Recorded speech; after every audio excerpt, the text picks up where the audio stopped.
Social media marketing agencies and decking companies. This is Michael Mignona. I am going to be showing you something really cool in this video. It's a long video, but I'm going to be teaching you exactly how to set up an entire funnel for a decking company. So if you're a social media marketing agency and you're wondering about what kind of companies you should be doing work for, wonder no longer, because the decking industry, deck installers are really good companies, perfect for Facebook ads and funnel creation and marketing services that you can offer them, that I'm going to teach you how to offer.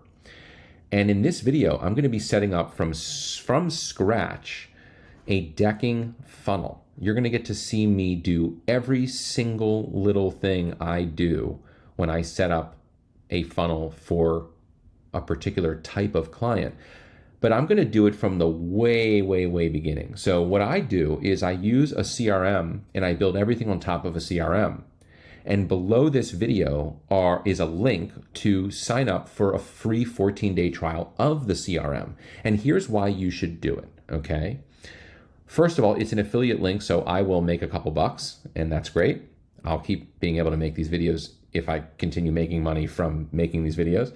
And number two, but the main reason is because it makes setting up a new client and onboarding a new client and creating a new client's funnel simple as a click, okay? Because what you do is, and what I'm going to be doing in this video is I'm going to be creating the template, it's called a snapshot, that you're going to be able to create a sub account with or a new client account with, and then fill in a little bit of information, and then boom, everything is literally created automatically. So I'm going to show you how to do literally all of that just by, or in this video, okay? So it's going to be an incredible learning experience. You're going to get to see me create surveys from scratch. How would I type out and how I think about it? You're going to get to see me create the landing page, how I design those, how I've come up with these designs. These are my designs, by the way. If you see things that look exactly like this, these are my designs that other people are trying to copy. So you're watching this video from the originator of this particular type of design for contractors.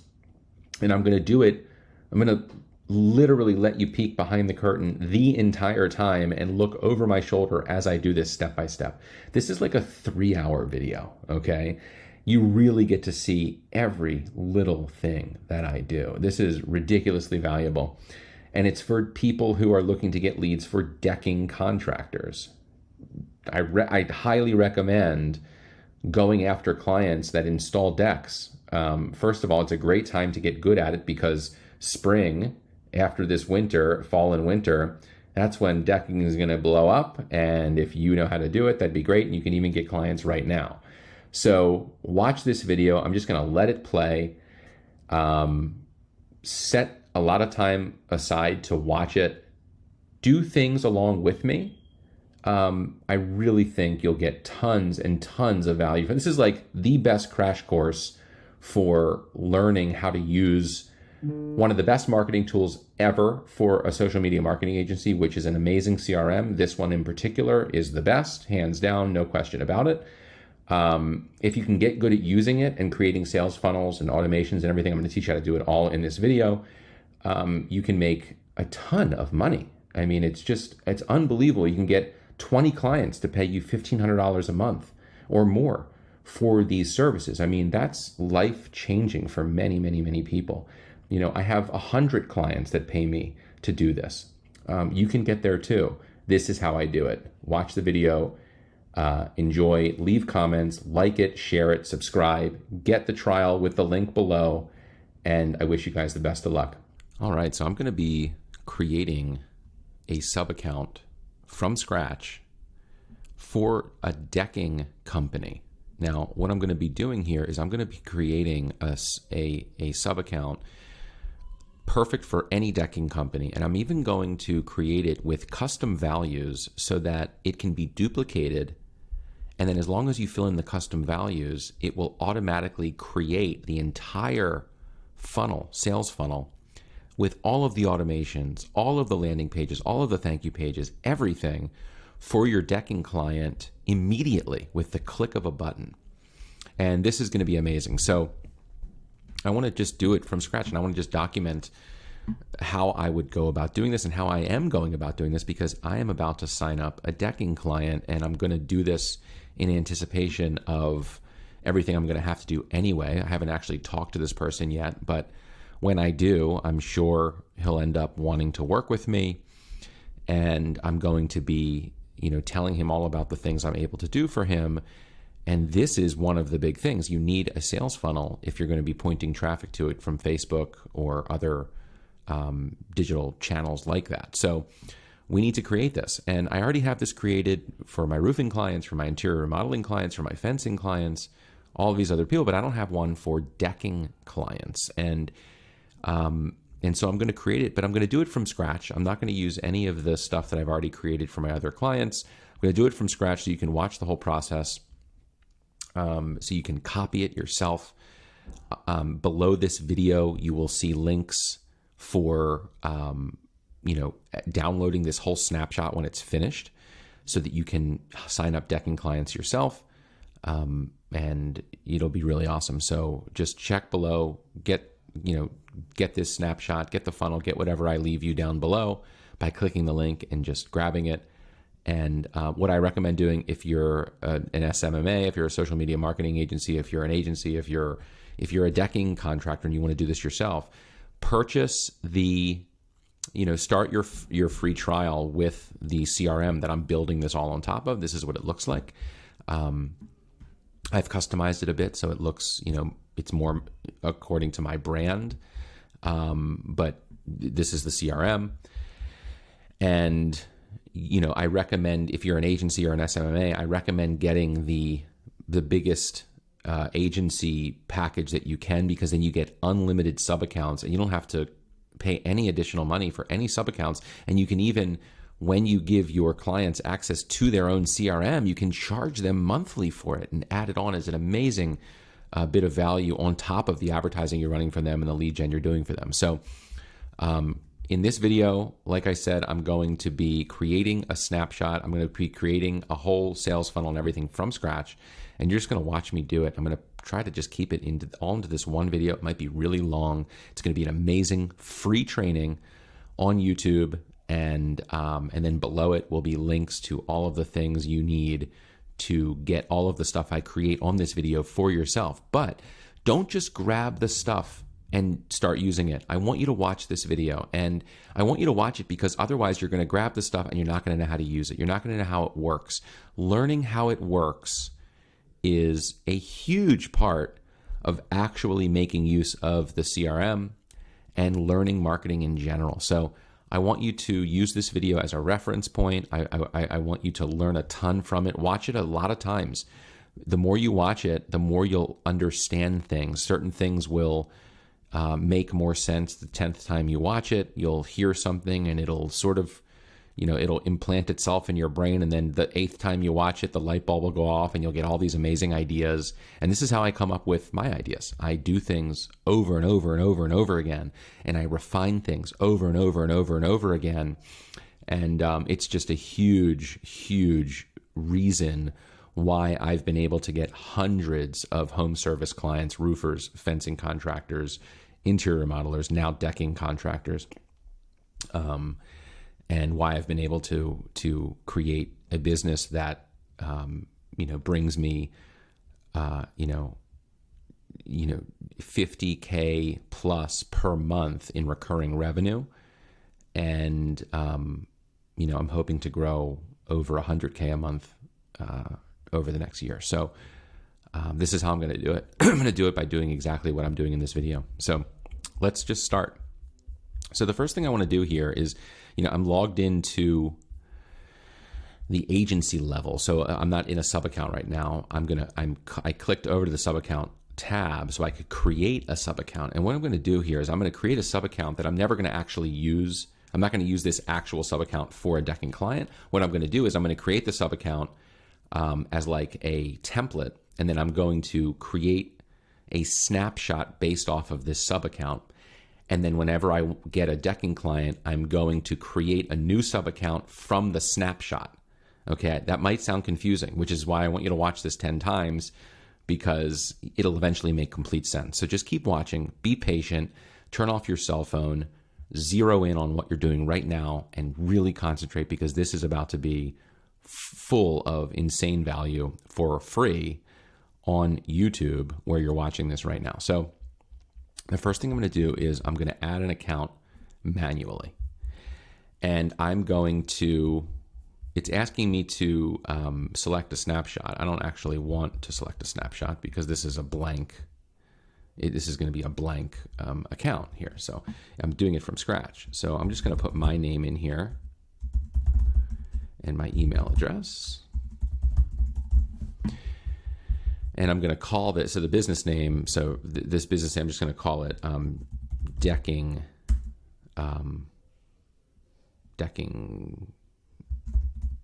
snapshot, okay? And then I'm just going to put an address in here. It's just a fake address.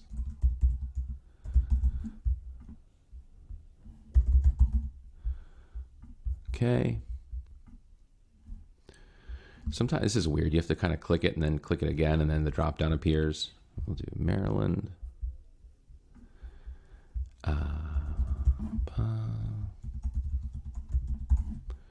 Okay. I'm going to put my website in. It doesn't really matter what you put in here. This is just a snapshot, or this is just a blank. This is something you're not ever going to really use for your actual client. So this information, this is the information you'll fill in when you have a decking client. You actually want to create their sub account. But for this sub account, this is just the template that I'm creating. So this information doesn't actually matter.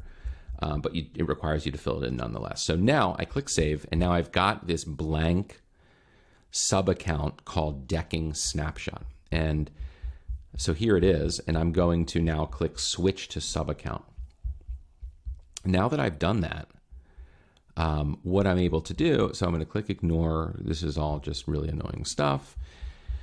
Get rid of this stuff. Okay, so we're on the dashboard of the sub account, and what I want to do first is I want to start creating the assets that I'm going to need to build out an entire sales funnel on this CRM, which is going to include landing pages, forms or surveys. We'll decide which one to use shortly. The automations, the custom values that are going to be part of these things. And I'm just going to do it on the fly, and I'm going to talk it all out as I do it so you can watch what I'm doing. So let's just begin. The first thing we want to do is we want to create the landing pages, okay? Or the landing page, I should say. And then and then the thank you page, because that's part of a good sales funnel. And we're going to keep this really, really simple. And what I don't want you to think to yourself, oh, he's keeping it simple. There are more complex things that work better. It's actually the exact opposite. We're keeping it completely simple because completely simple actually works better, okay? And this is a huge thing to learn in the marketing world. Simple is almost always better. And even the things that become complex are usually really, really simple. They're just simple pieces all fit together beautifully, okay? But nothing is complex. And as soon as you find yourself doing things that feel very complex, it's usually a red flag that what you need to do is take 10 steps back, reevaluate, and simplify and get back to basics, because that's what works, okay? And I think one of the things that I have really become good at over the decade plus amount of time that I've been doing this kind of stuff is I've gotten really good at simplifying things down to only what's necessary. And as a result, I'm able to get in the heads of the homeowners that I'm looking to attract for my clients. Okay, my clients are home service businesses, roofers, fence contractors, interior modelers, you name it, those types of guys. And I need to be able to get good results for them. I need to be able to generate leads for them. So how do you do that? You need to appeal to the homeowners on their behalf. And what do homeowners want? They want simplicity. They want trust. They want fairness. And this all comes through in the things that I create for my contractor clients. So let's start by creating the simple landing page, the simple funnel for a decking contractor. So the first thing you're going to do is click Sites on the side. And, you know, even though I'm going to be giving you the funnel link to import this funnel directly into your sub account, or the whole snapshot that'll give you everything all at once, you know, it might be a great idea to actually follow along with this video and do this yourself instead of just importing the snapshot and just trying to use it. Doing this yourself, following along with the video, getting those reps in by clicking the right buttons that you need to click and learning how to build this from scratch, you're going to learn so much just by doing this that you will become an overnight expert on this CRM. And it's just a complete game changer. You'll be in the top 1% because the vast majority of people who try to use a CRM like this and actually make use of it are looking for shortcuts. And the only ones that are actually benefiting are the ones that really know how it works. And the only way they know how it works is because they're the ones who've actually used it and created things. So be someone who creates something, and I'm going to let you practice creating something based on what I already know. So it's a complete shortcut to becoming really good and trying and actually doing the things that work by clicking the right buttons and seeing the right screens and everything. So I encourage you to follow along with this video and just click what I click, and, you know, stop the video and do what I did on your screen and all that kind of stuff. Again, your screen's going to look a little bit different than mine in terms of the colors and everything, but all the buttons and stuff will be in the same place and you'll be able to follow along just fine. So you're in the Sites screen. It defaults to being in the Funnels tab, and that's fine because that's exactly what we're creating. We're creating a funnel. So click New Funnel, and then you're going to create it from a blank funnel, right? So it's a blank funnel. There's nothing to it, and you're going to give it a name. Call it Decking Lead Funnel. You know, that's fine. Decking Lead Funnel. That's fine. Click Create. And then it creates the funnel. Okay, so here's the funnel. And then to open it up, you just click it. And as you can see, it's empty. There are no funnel steps. If you've used ClickFunnels before, you'll notice this is looks exactly like ClickFunnels in the way that it's designed. In fact, you know, this CRM, high-level CRM, is essentially just copied ClickFunnels landing page funnel workflow and everything, because it's familiar and it's just amazing. So the first thing you want to do here is add a new funnel step, because we need a page that people land on. So we're going to create the landing page. We're going to call it landing page. Pretty groundbreaking, right? And then we're going to give it a path. So do a / and then just call it. So this is for a deck. This is for your decking client to get a lead from a homeowner who's interested in getting a deck. So even this path that you're going to create here is necessary to put some thought into. You don't want to call it landing page 101 or landing page, decking landing page. You know, you don't want to do that, because even the URL, they're going to see that. They're going to see it in your Facebook ads. Excuse me, they're going to see it in your Facebook ads. They're going to see it in their URL bar if they look up there on their computer or their phone even. It should say something that's attractive to them, that sounds like something that they ought to pay attention to. So we're going to call this deck offer, okay? Because it is a deck offer, right? We're going to be making an offer of some sort. That's the only way to get leads anyway, right? So call it deck offer, and then click create funnel step. Now we might change that landing page URL.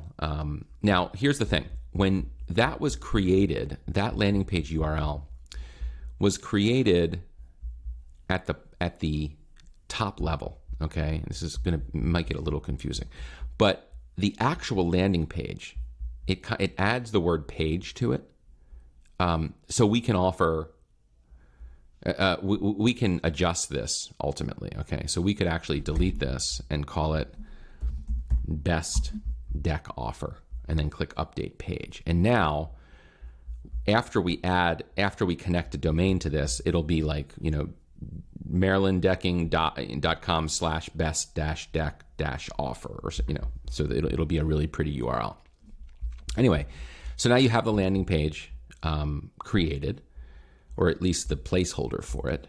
And we're not going to do anything else for the landing page just yet because I want to create a placeholder for the thank you page as well. Every sales funnel on a website should have a thank you page.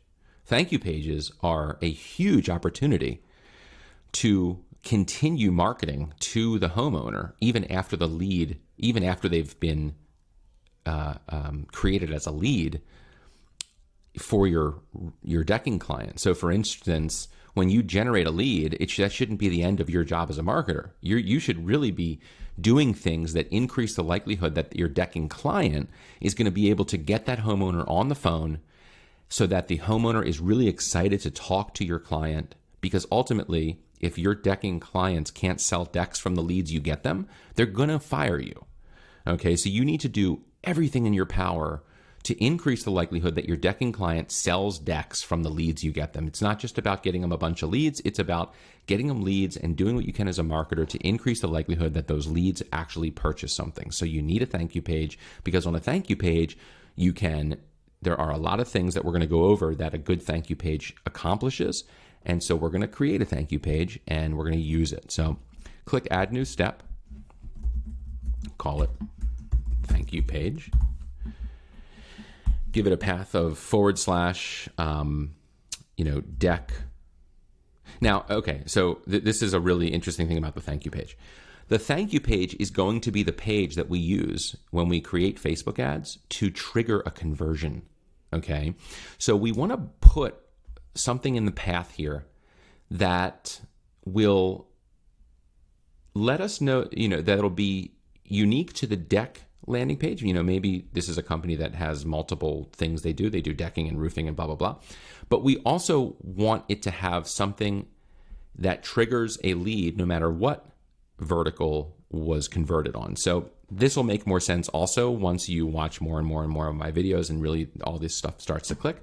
But essentially what I do is I always add a specific phrase to my thank you pages, because that specific phrase is always what I use to trigger the custom conversions within Facebook's Business Manager. So what I do is I put something like here, like say deck, because it's for the deck stuff, and then I would say dash special thanks.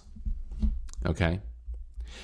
And what I do is I make this phrase, special thanks, the conversion phrase, so that any URL someone goes to that has a slug that has this phrase in it. So it could say deck special thanks 1 2 3 4 5.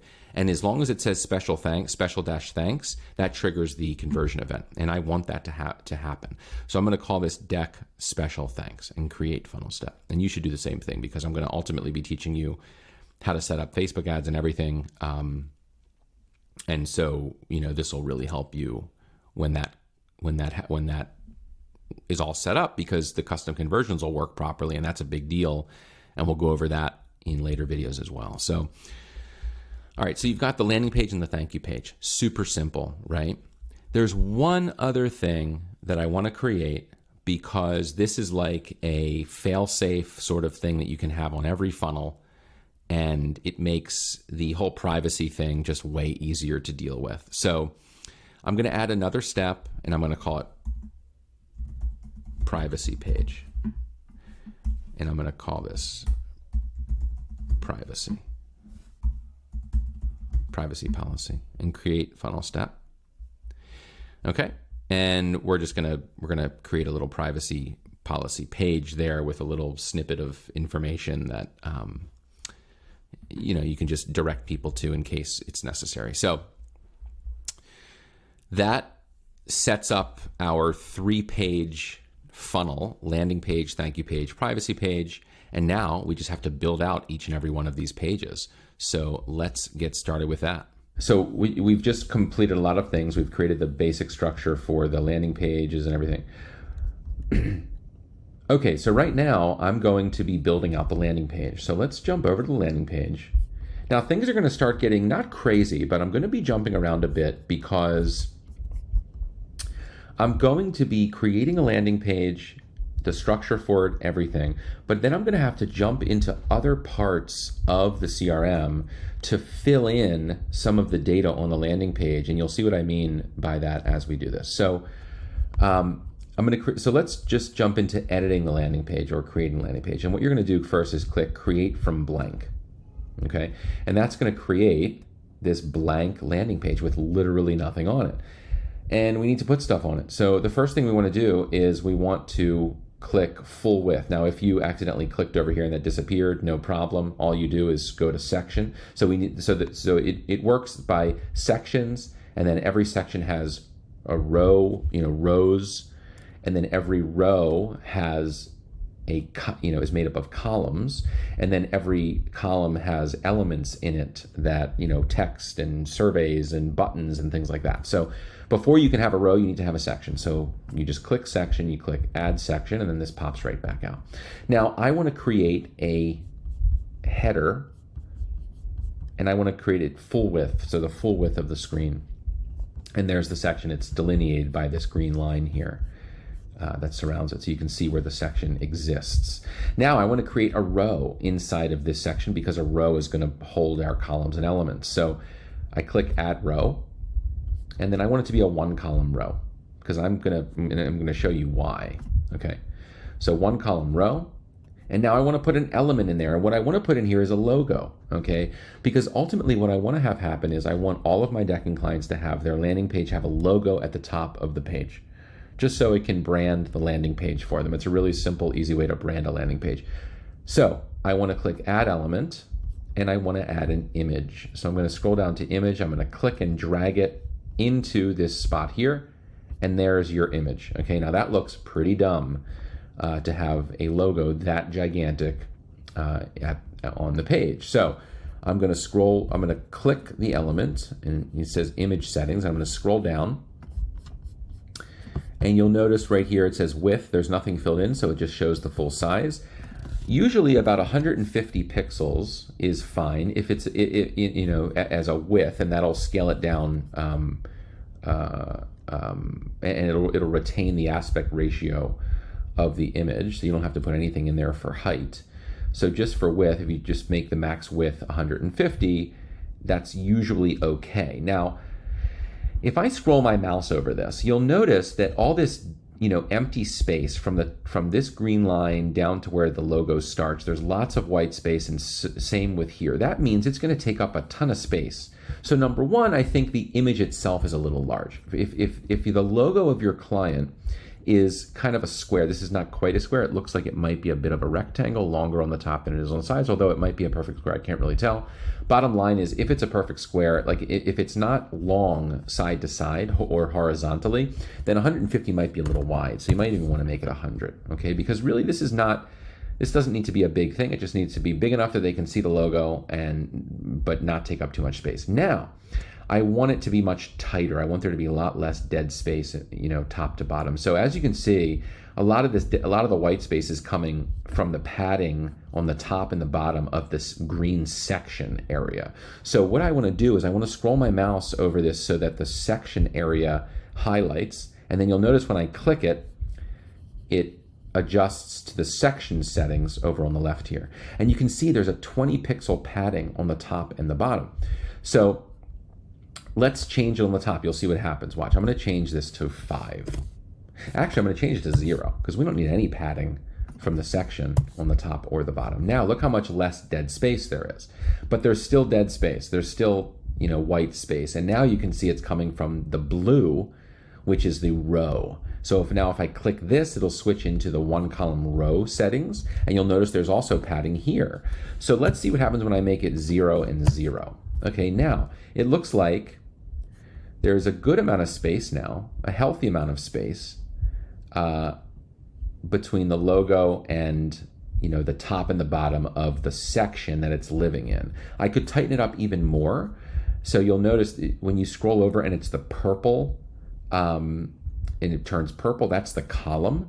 So you'll notice if I click that, you'll see the settings for that. So I could even tighten this up a little bit and say 5 and 5, and that'll make it even more economical in terms of the space. And so that probably looks really good. You know, like if I were to save this, click save, and now we're gonna do a little sidetrack for a second. When you click save, you're gonna wanna give your page a title. So this is for decking.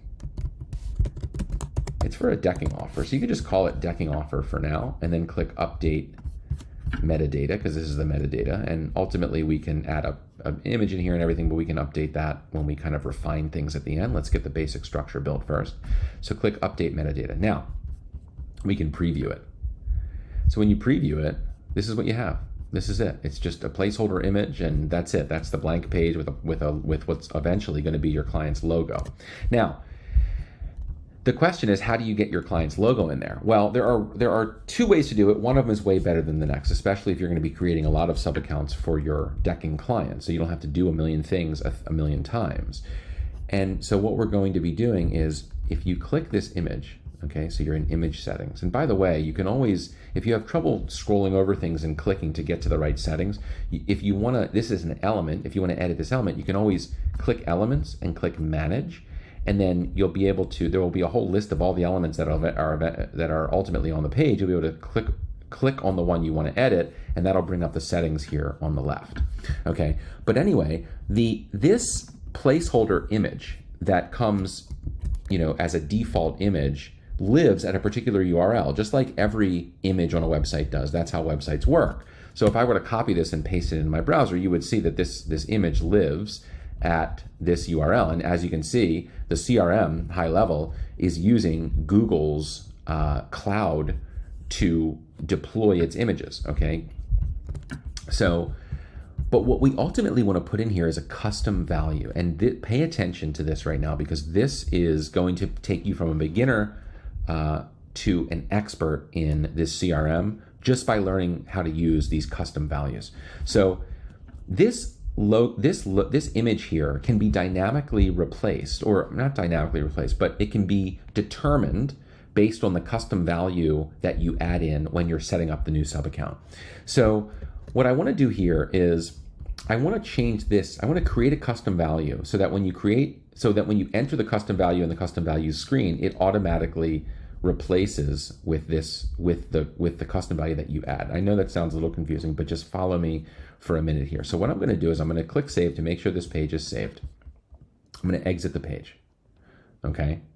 Because right now I'm looking at, you know what? I'm going to do a real-time adjustment to what I was just saying.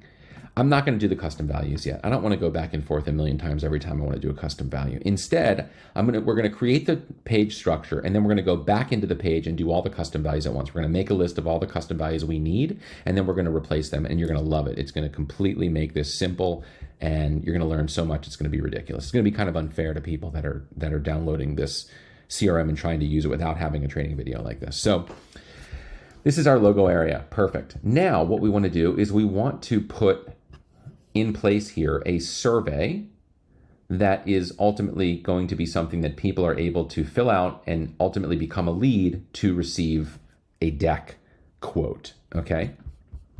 So we need to create the area for this first. We also need to create the survey. We're going to create the survey last, but we're going to create the area where the survey is going to live right now. So we need another section. So what you do is you click sections, you click add section, and we want a full width section. We're going to put it right below the logo area. Now, if you want to be really organized, which I recommend you do, I recommend you click manage under sections and give the sections names. So you click on the first one where the logo is and call this logo area header section, okay? And then you're going to call this section here, which is the one we just added, and then you're going to change it to, we're going to call this survey area, because that's where people are going to fill out the survey that ultimately gets their name, email, other contact details, and maybe some other questions answered, and ultimately they become a lead. Now, we want to make this area look nice as well. So we want there to be some sort of background image. So you click into the section here, you have survey area settings, right? And I want there to be a background image. So here is, you can add a background image in here. Now, the background image is going to also populate based on what image we want to be the background image based on whatever client we have. So this is going to be a custom value as well. So what I'm going to do here, just to keep track of all the custom values, is I'm going to open up a Google Doc. Okay. I'm going to open up a Google Doc here, and I'm going to call this custom values needed for decking funnel. Okay. And let's just do a bulleted list. So we need logo, custom value, we need survey area, background image. Okay, so we can keep track of this. Okay, so that's this section. And now I know that looks really, really simple and like there's nothing in it, and that's completely true. So we're going to add a row, one column row, and we're going to add an element, and it's going to be a survey. We don't have any surveys yet, so where's survey? Just click survey. You don't have any surveys yet, that's fine. We will. And click save, okay? So there's this. Now, this looks insanely simple and almost kind of stupid. It's like blank. Like, how could this possibly be a good landing page? You're going to see. It's going to be amazing. Just trust the process, and let's keep going. So underneath this survey area, we want to have a footer, like just a simple footer that has the relevant links and information that we need to keep this page what it needs to be to abide by any guidelines on the platforms you're advertising on. So we're going to add another section. It's going to be a full width section, and we're going to add that to the bottom. Okay. And we're going to add a row, and we're going to call it a one column row. We're going to add an element, and we're going to add navigation menu. Okay.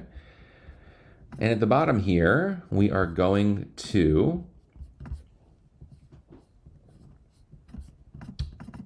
delete the business name. We have a logo down here, so we're going to put a custom value in there. It's going to populate with the same thing as this automatically. And then we have links, okay. So click off, turn off the headline in the menu. It didn't have to delete that. I could have just flipped this off. And then go back to general, and here are the different pages that we can have on here. So we want to have a couple things on here. We want the user, if they want to be able to go back to the home page of the main website of your client. So if your decking client has a full website, which I hope they do, if they don't, you can sell them a website and make it for them using this CRM. And I could, do videos on that as well. But what you can do is, you want the homeowner who lands on this landing page to be able to easily go to the home page of the client who you're doing work for. So, and that's actually usually a requirement when you run Facebook ads. There needs to be a way off of the landing page back to the home page of the person's website. It's really good for complying with their guidelines. So, but we want the home page, again, to be a custom value so that it automatically goes to the right page without you having to do this in the landing page every time you sign up a new client. So the home page is going to be a custom value. So that's going to be something, homepage URL is going to be a custom value. We don't need an about page, so we're going to delete that. We don't need a contact page, so we're going to delete that. But we want a privacy page, okay? And let's call this privacy policy. And we want this to go to a step, because remember we created a step for the privacy policy? We want to go to the privacy page, okay? and we want it to open up in a new tab. And click submit. So now they can go to the home page or the privacy policy, and that basically covers our bases with all of that, okay?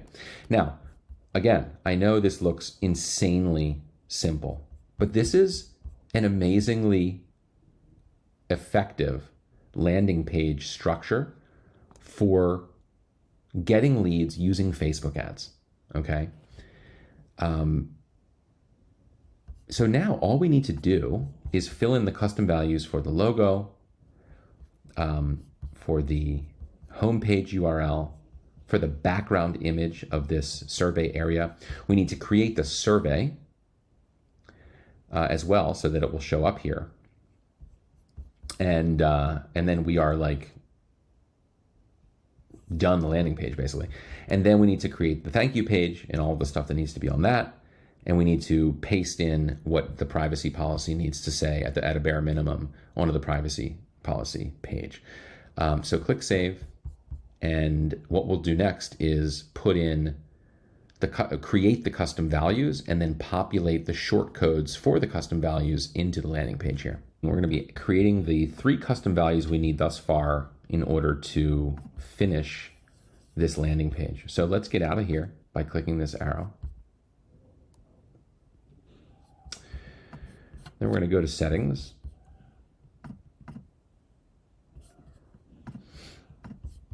We're going to go to custom values.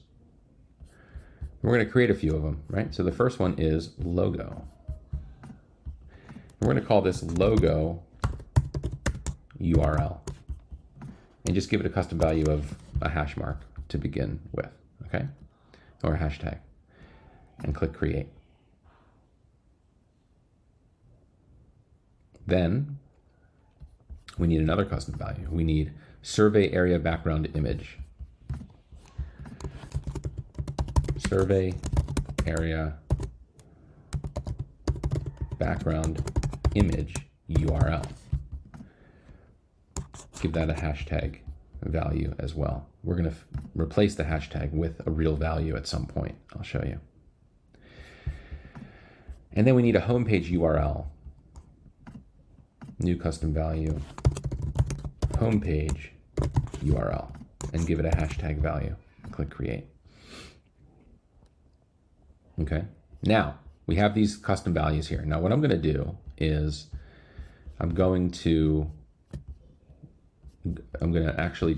copy this and paste it to open up the same exact window. So I've got, I'm opened up in the same snapshot on both ends here. That'll allow me to just keep this open. And then now I can go back to sites, funnels, the decking lead funnel, and I can open up the landing page and so I click edit, then I click edit page. And now what I'm going to do here is I'm going to paste in the custom values where they belong on this landing page. So to do that, I'm going to go back over to the custom values page, and I want to begin by adding in the logo here. Now it looks like a broken image because I've already done this, but I'm going to do it again because I messed up the video. So you just go over to here, copy everything inside, you copy everything including the brackets. So see how I'm copying this here? You're going to do the same thing. You're going to hit Command C or edit copy or whatever it is on your computer, and then go back over here and you're going to click the image. For you, it'll still look like that placeholder image. And then you're going to add in this where it says image options. You're going to paste in this short code, the custom code here. And eventually, when we replace this hashtag with the URL where that actual logo file lives, it will automatically make the logo show up there. You're going to do the same thing down here for the brand logo. Okay, and you're going to paste in that value right here. Okay, so that's how to paste in the short code for the logo image. Now, we want to paste in the short code for the background image. So survey area background image URL. Copy all this. You can also just triple click. That'll also just select all of it. Command C, back over here. And now what you want to do here is you could just scroll over and click so that you're in the section area, or you can just go like this and click manage and then click survey area. And now that'll bring up those settings. And then you can scroll down to where you see image URL for BG image, background image, and you're going to paste in the short code for that there, okay? I noticed that I didn't change the name of the footer section, so I'm going to do that here. I'm just going to click there, section, footer section, just so we're organized. Okay, so now the survey area background image shortcode is added in. And now we need to change the homepage URL to this. So now triple click, copy it, click where the navigation is, and you'll go down to home. And you want this to go to a website URL. You want it to go to the homepage of their website, which is really, it's gonna populate it automatically when we fill in the custom value here with the right URL. But you know, we want to be able to get a bunch of decking clients. Imagine having 10 decking clients, and you can create these survey, these landing pages and funnels with the click of a button. I'm going to show you what that looks like. It's so amazingly fast and awesome that you're going to wonder how anyone gets any work done doing it the old way. This is the way to do it. And you could literally onboard a client in 5 minutes and have them all set up and ready to launch ads. You could sell them something, get off the phone, and 10 minutes later have everything built. It's out of control, okay? Then click submit and click save. So believe it or not, this ugly looking landing page, when we put in the custom values, is going to turn into a beautiful landing page. Okay, we still have to create the survey though, so that's next. So keep watching. Actually, it's not next. We're going to do the thank you page next, and then the privacy page, and then we'll do the survey. We'll plug the survey in, and it'll all be done basically. So let's keep going. All right, guys. So let's do the thank you page now. So we're going to get out of here. Make sure to save and click over to the thank you page. This stuff keeps popping up. It's so annoying. Go to the thank you page and click create from blank. Actually, you know what? Let's click use existing, because this will make it a lot easier. And we're going to choose the deck lead funnel, choose the landing page as the page to kind of copy it from, and click import. And then what you'll have here is you'll have the thank you page all set up, duplicate of the landing page. So all the custom values are already in there. And then click edit to edit the page. And obviously we're not going to need this survey section. So we're just going to, but we do need a section. So you could just leave the survey section background image there. It actually might be nice to have some similarity to the landing page with the background image, and maybe the survey will just kind of change into a text field that thanks them for submitting the information and blah, blah, blah. So let's do that. So now this is an exact duplicate of the landing page, but we want to delete the survey because we don't need a survey on this page. So we're going to scroll over this element and then click the trash can. That'll delete it. And then we want to add an element in, and we want it to be a paragraph, okay? Actually, we're going to add a headline first. So we'll add this headline in. Now remember, this is going to be on top of an image, for the section. So it needs to be visible. You need to be able to see it. So what we're going to do to make that happen is I want to make the row, I want to give it a white background. Right now it's a see-through, it's a transparent background. So we'll click the row, go to row settings, and we'll go to background color, and we'll make it white. Okay, now it doesn't look like it did anything because there's no background image to look at right now, so it just looks the same. But really this blue area now is white. Now it's also very large. Now we're gonna be typing things in here, and we don't want it to span the whole screen. It'll look better if it's more narrow. So I'm gonna go back to the row settings. I'm gonna go to 60 width. Okay, so I'm just gonna so it'll stay like that. Okay, and what I want and I'm gonna click the headline now. I'm gonna keep it as an H1, and I'm gonna say success. we've received your information. Okay, so what this is doing is it's saying success. We've received your information, meaning you've sent in your stuff, we've gotten it. You know, when someone sends it, when you send in a form or a survey on a website, it's really nice to know that after you've sent it in, the right things are happening. They've gotten it, and you want to know what happens next.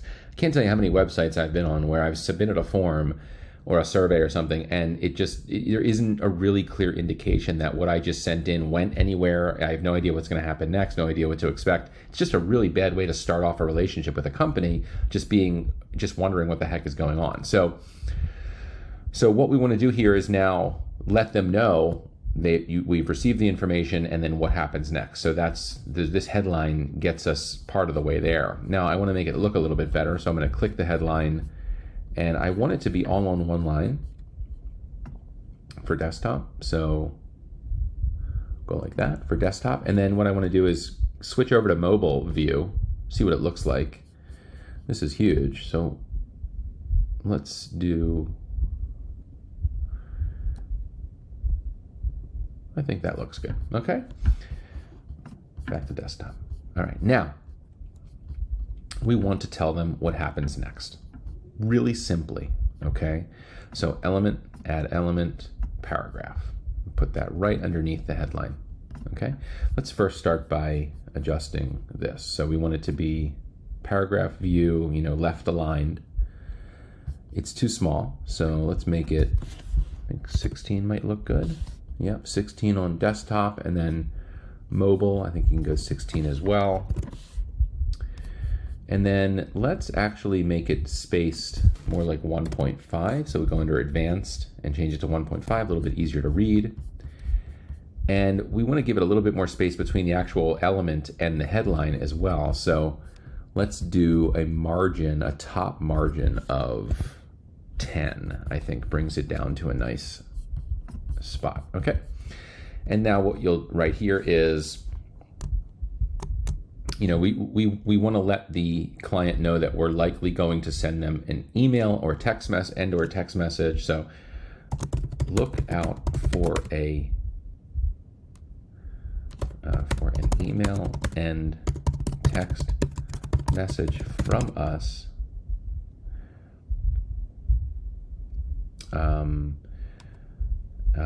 Look out for an email and a text message from us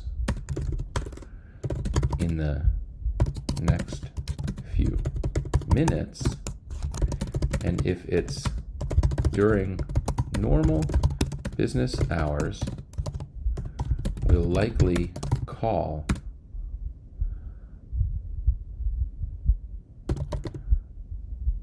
very shortly. Thank you so much for requesting more information about a deck for your home.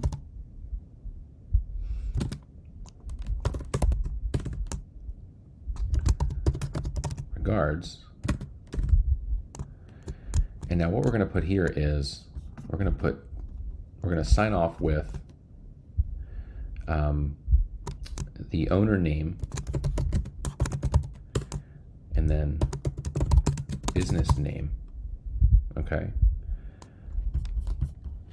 And watch what we're going to do here. So click save. Change the title, because this is a thank you page, to thank you. Okay. And click update metadata. Now, we have two other custom values now that we're going to need to create, because we want this to fill in automatically with the owner name and the business name. Okay. So let's add those. So we need owner name, business name. We're eventually going to just paste the short codes in here. I just want to have this in here as a placeholder. But I want to do another thing here. Okay. So I want to invite them to read. Well, actually, I'm going to back up a little bit. This is all we're going to do for this thank you page. Okay. It thanks them it thanks them. It lets them know you received the information. It lets them know what's going to happen next, and that is they're going to get a text message, an email, and a phone call very shortly. That's the bare minimum of what you need to do on a thank you page. And just by doing this, you're doing more than most companies, because most companies don't even have thank you pages. They just say, thanks, your form has been submitted, and then they don't tell you anything else. So this is already better than most companies. So let's keep it like this for now. Maybe I'll do a video on beefing up a thank you page and making it even better. So let's create these two custom values now for the owner name and the business name. So just go back to your custom values screen, okay? And click new custom value and say business owner name, and give it a hashtag as the value for now. and create a new custom value, another custom value that says business name, and then the hashtag as the value, okay? So now, triple click on business owner name, copy that short code, and plug it into this. So paste, okay? And then triple click on business name and paste it into business where it says business name, okay? And then click save. All right, cool. So that will look really good. Okay.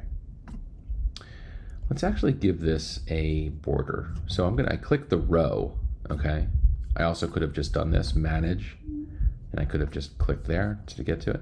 Click advanced, I'm gonna give it a full border, a 1 pixel border. I think that'll just help it look nice. Click save. All right. And I also think I want to space this out a little bit more. So I just click the text element. I'm going to give it a margin of 15 on the top, just to space it out a bit nicer. I think that looks fine. Okay. All right. And then let's get out of here. All right, so we have a thank you page. Let's see what it looks like. This is what it looks like. It looks really boring right now, but I promise you it's going to look great. Okay, so now we're going to create the privacy page. And again, I'm going to click use existing. And we're going to choose the decking lead funnel. This time we're going to choose the thank you page, because we're really just going to replace the text we did for the thank you page with the privacy text that I'm going to provide for you.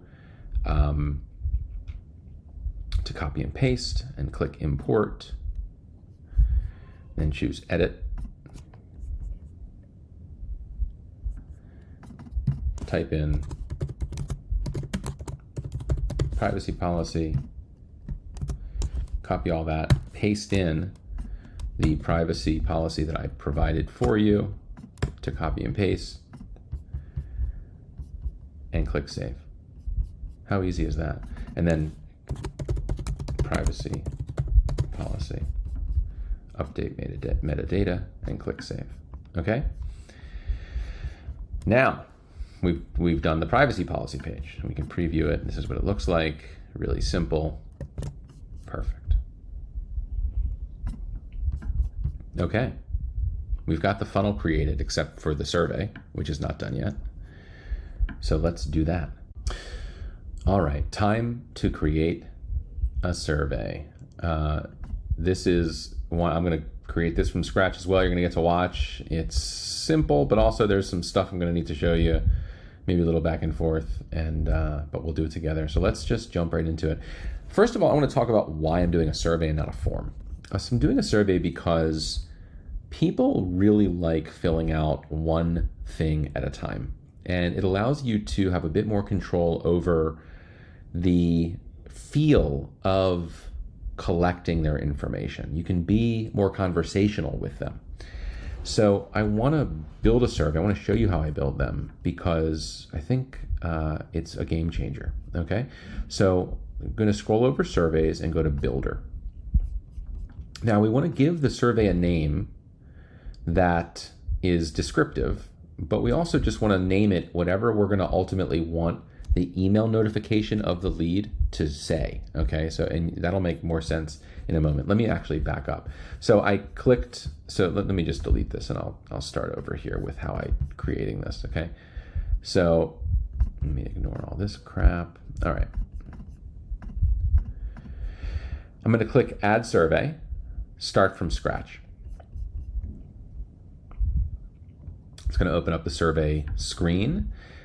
First, click in Styles and Options and give your survey a name by clicking over to Options and then naming it what you want it to be named. So we want this to be called Deck Lead, okay? Deck Lead Survey, and click Save, all right? Slide 1, all right. So what we'll do for this is we want to, the first thing we're gonna want to ask is, well, actually, I don't know. Let's give this some thought for a moment. So for other funnels, I ask certain questions for roofing and blah, blah, blah. For decks, perhaps it's the same thing. So let's start with asking what type of home the client is living in, okay? So for that, we're gonna need to create a custom field because there is no home type, option here, okay? So we're gonna say custom field, here we go, add custom fields. And we want this to be a radio select, meaning they can only choose one option, and then click next. And we want this to be called home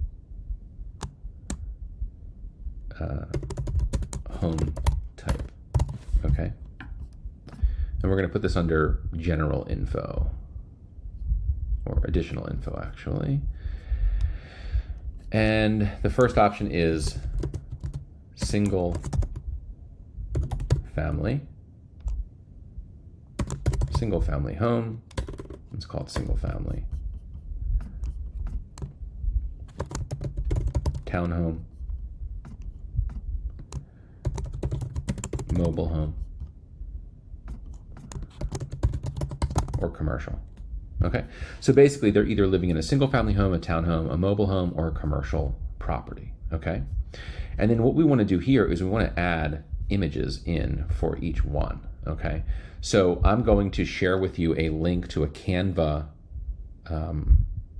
Actually, I'll make it even easier. I'm just gonna share beneath this video a link to a folder where you can just download the images, okay?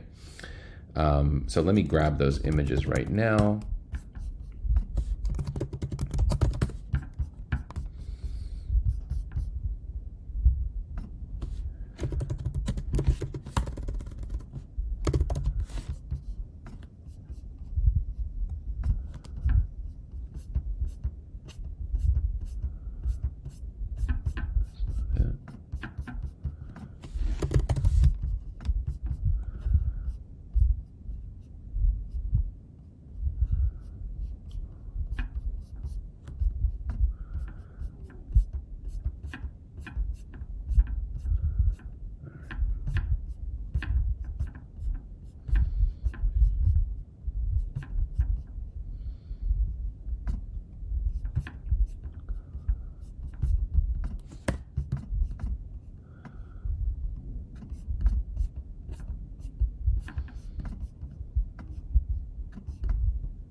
Okay.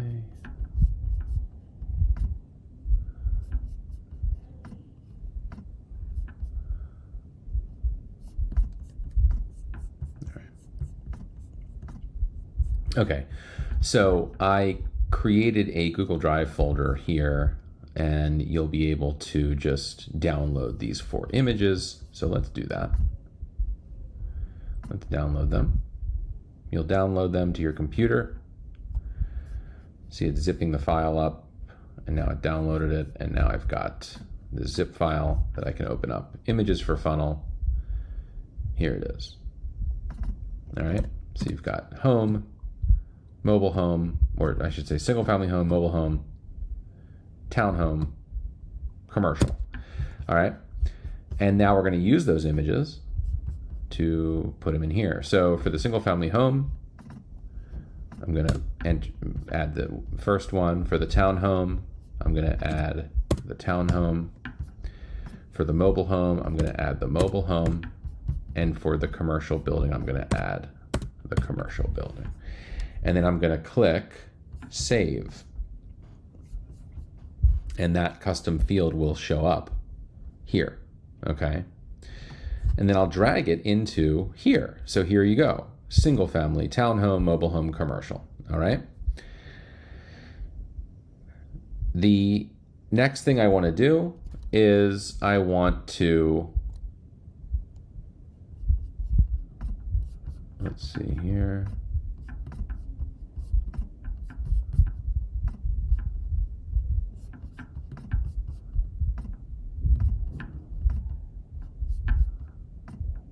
Okay. I'm not sure why I can't.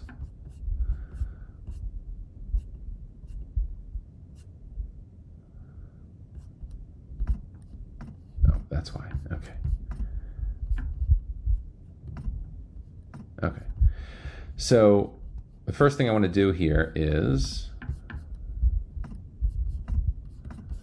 not sure why I can't get into the right screen here. Survey. Style. Huh, I can't get out of slide 1. I want to change what this says, but I can't figure out how to do that. Because something's wrong here. Let's see.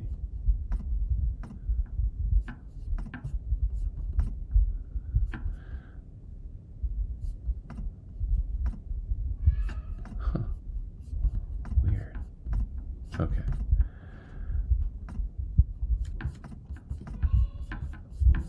Let's see what happens if I add a text box here.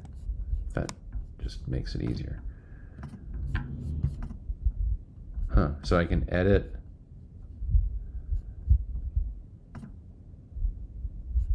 Okay. All right, so I'm going to go to options.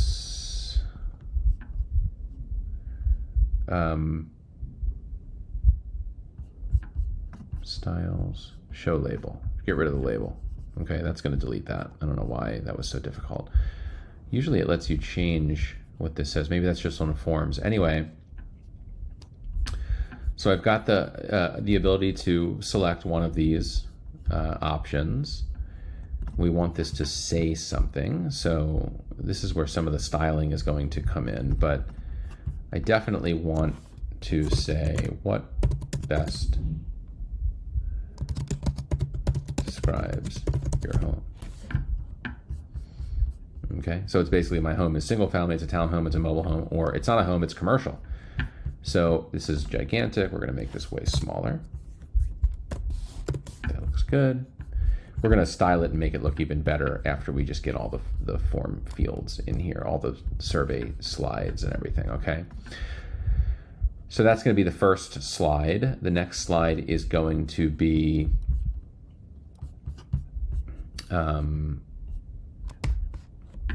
let's see. So I want this survey to suggest to the person filling it out that the questions that are being asked are very important and gives the decking contractor really good information and so that he can really help and provide an accurate quote. So this is one of the magic things about a survey and about forms and really just about marketing in general. The questions you ask suggest a lot to the person filling out the form. So what's another question we can ask a homeowner who's thinking about getting a deck that would suggest to him or her that the company that they are about to send a form in with is asking important information and is able to act on that information in a way that other companies are not even asking and therefore not able to act on. So I think we should ask something, and it seems like I'm coming up with this on the spot, but I'm really not. This is very similar to what I do for fencing contractors, but it is different. I want to know if this is for an existing deck, if they have an existing deck. I want to know if they don't have an existing deck. I want to know if this is for a large installation or a small repair, in order to kind of understand what we're dealing with in that regard. So that's why I'm going to be asking those questions. So I want to ask them what best describes this job, this deck job. Okay, so for custom fields, I'm going to add a new custom field, and I'm going to say add custom field, and I'm going to, again, radio select, because I only want them to be able to select one option. And the field name is going to be what best describes this deck job. Additional info. The first option is going to be simple repair. Now, this might be a deck contractor that doesn't want to do simple repairs, but if that's the case, it's good to know if that's what the homeowner thinks that's all they want. Now, it might not be all they end up needing, so you'll still want to tell your decking contractors to call the people that say they only want a simple repair. Some people think they need a simple repair, they need a whole new deck. Okay, but it's nice to know where their head's at. Major repair. Remove existing deck, install a new one, install a new deck, or not sure, I'd love some advice from an expert that has been doing this for many years. Okay, I mean, that's a really cool option too. I mean, that suggests that this is an experienced contractor. This is a little bit of a hack in terms of getting into the mind of the person filling out the form. So click save. Okay, we're not going to do any images for that one. Boom. So you'll see that there's no label here, so you don't even know what the question is. You need to have a text box. So remember, this one is 16 point font. So we'll do the same for this. Quick add text box, and we'll change this to 16. And the question is, what best describes this project?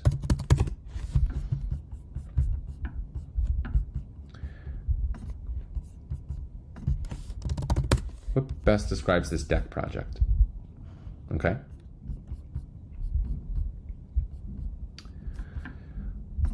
Okay.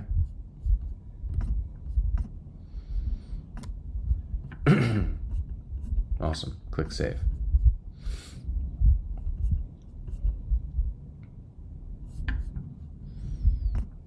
All right. Let's ask them another question that will make them feel as though we are able to cater to their needs best. Let's do it like this. Let's ask them when they want to have this project completed by. So add a custom field. We're going to give them a choice.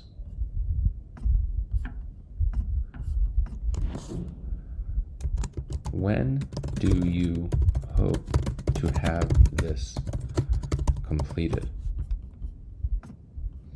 Additional info.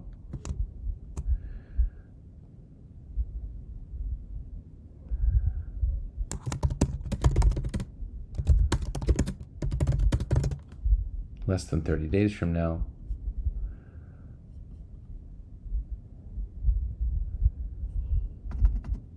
Let's say within 30 days.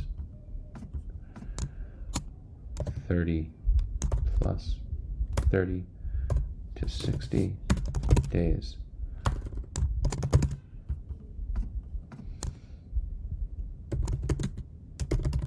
Not sure. Shopping around. Okay.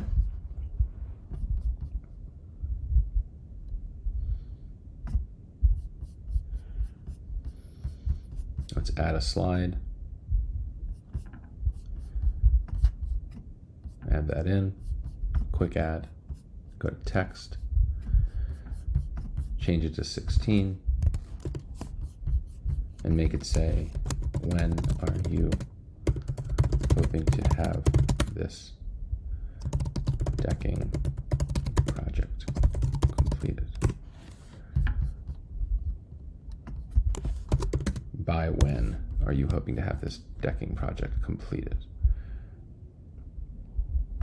Okay, cool. Save.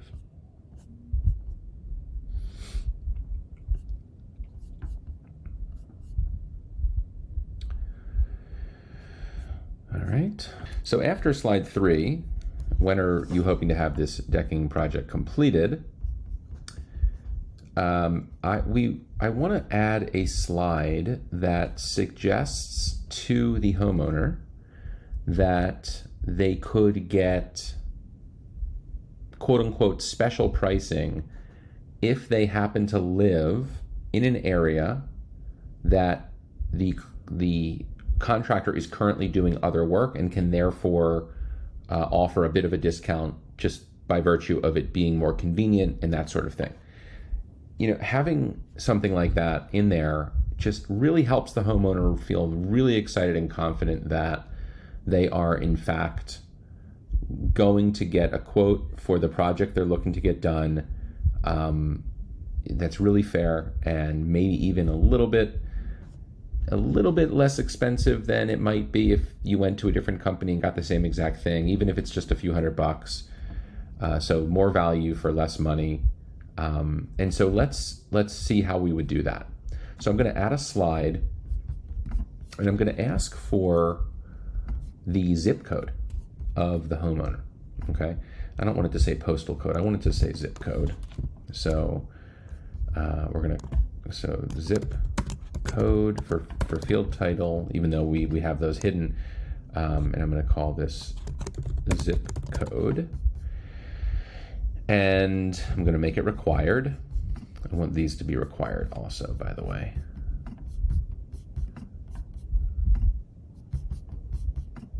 These all need to be filled out. Earlier in this video, I wasn't able to get to these this screen where I could edit the functions of the actual elements themselves. I think there was a little bit of a bug, and then I paused the recording of this video and coming back to it a couple days later, and so it looks like these bugs have been fixed. But so I want to get the zip code here, but now I need to write something that obviously makes it, it asks for the zip code, and I need to justify it in some way. So what I'm going to write here is, let me just see what fonts and everything I use. Roboto 16. So Roboto 16. And I'm going to say, we love, okay, hold on. When we're able to schedule decking projects near one another,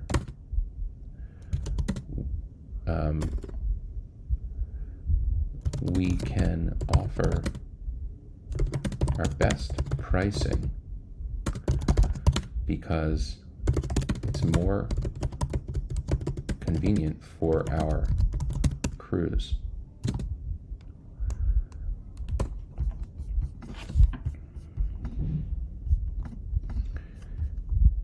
Oops. What is your,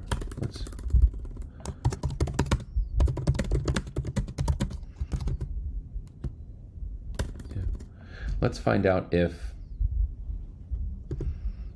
you are in an area we are likely working in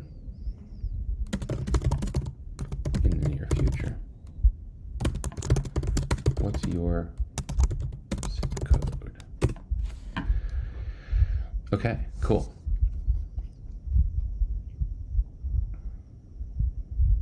Now I'm going to make this even better. You're going to see what I mean by that.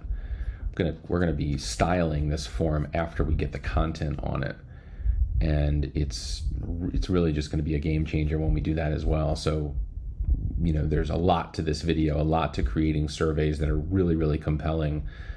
So just keep watching and bear with me and have some faith, because this is really going to turn out awesome. So,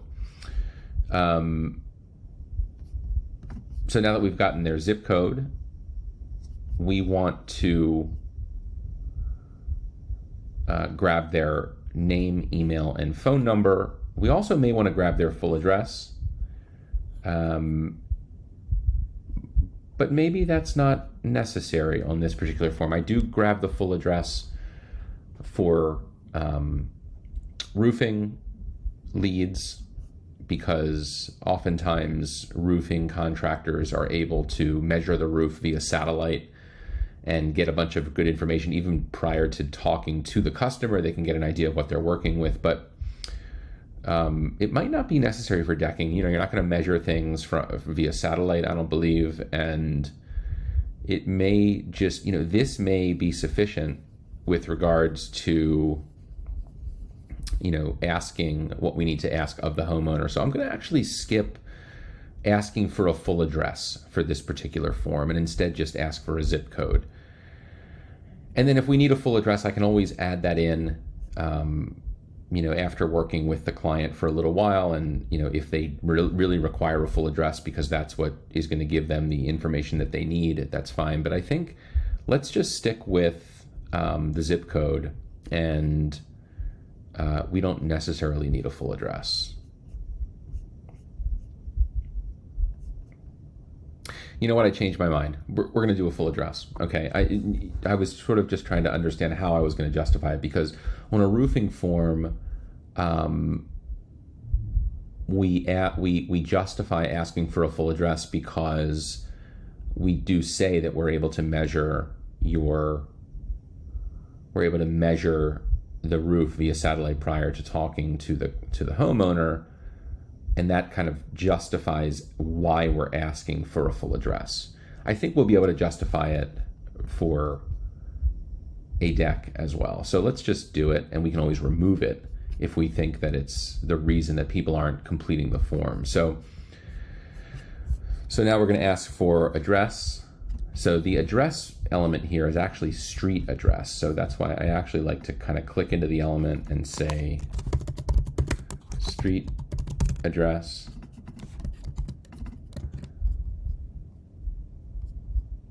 Call it street.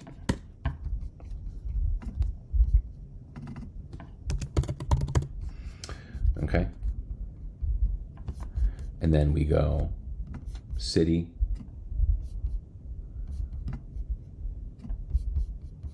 state. We're not going to need the postal code because we got that in the previous screen. And so it's going to remember that. So just street, city, state, city required, state required. Okay. And we need to write something here. So let's add a text box. And it's 16 font, just because it's less gigantic. And we're going to say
very simple, from above on Google Maps, something that people are very familiar with. So it says, we like gathering as much helpful information as we can about how we can help you prior to us talking about your project.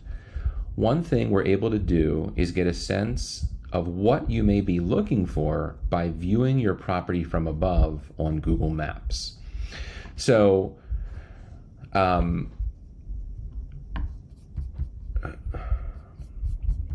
So this is something that people can relate to. You know, everyone knows that Google Maps exists. Everyone knows that their home is visible via satellite from Google Maps. And so this is very straightforward. It makes complete sense to the homeowner. I'm actually going to add a second text box. Actually, no, I'm not. I'm going to just break the line here. And I'm going to say, what is your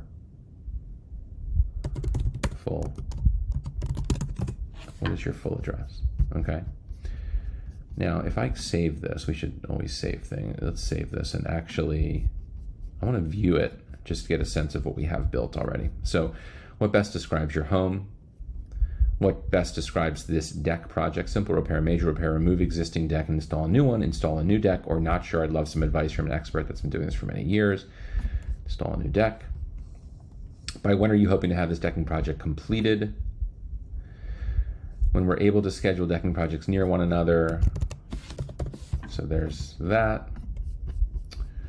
We like gathering. So you'll notice that this is really what I'm checking here. I'm seeing if there's an extra, if there's the right line break. I want this to be on its own line.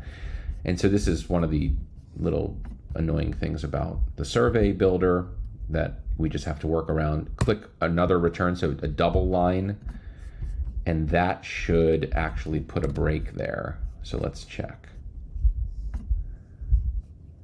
Within 30 days. Okay. Still no break. I wonder if another break will do it. Click save. We might have to do this a different way if this is not working. Within 30 days. Like that. Okay, so it's not working.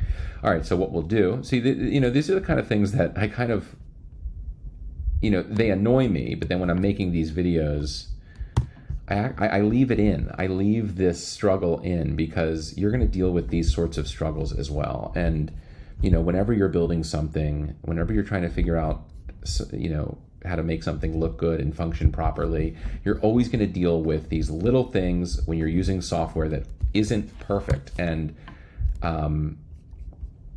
it might be nice to see someone that's been doing this for a long time still struggle with these sorts of things. It's totally normal. And you just have to kind of embrace it as this is just part of the process. So I'm going to make this bold. And you're going to see why I'm doing this. I'm going to say the weight should be 500. Will that make it bold? Yes. And I'm going to do this for...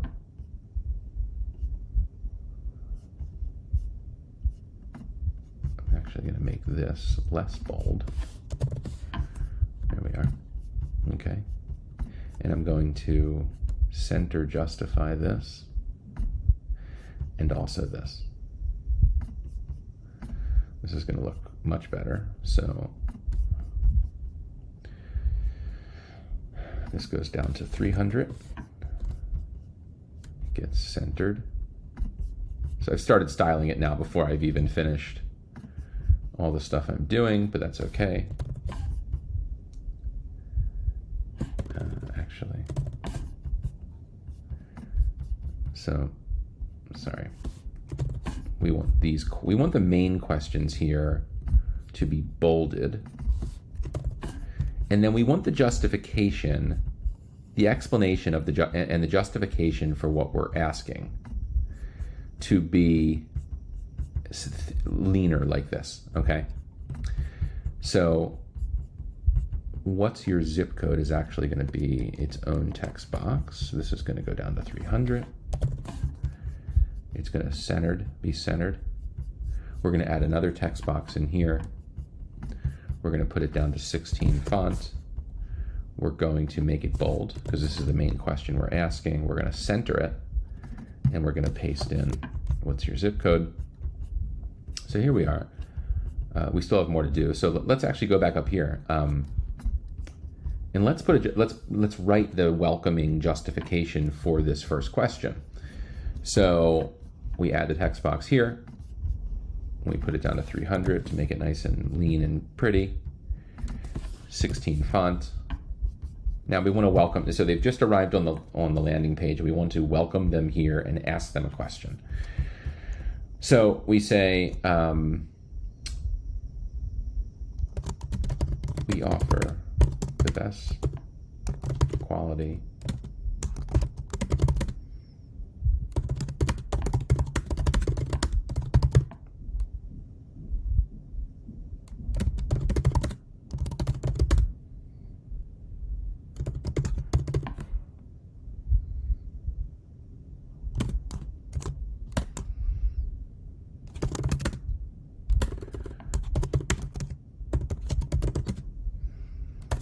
by answering just a handful of easy questions.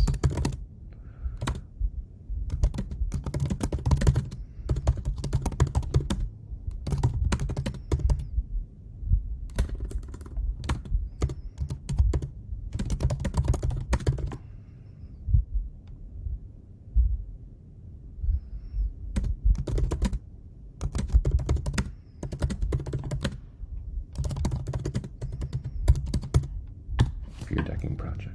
Okay, so it says, we offer the best quality and the most value for your money in the decking industry. By answering just a handful of easy questions, we are able to immediately call, text, and email you about a quote for your decking project.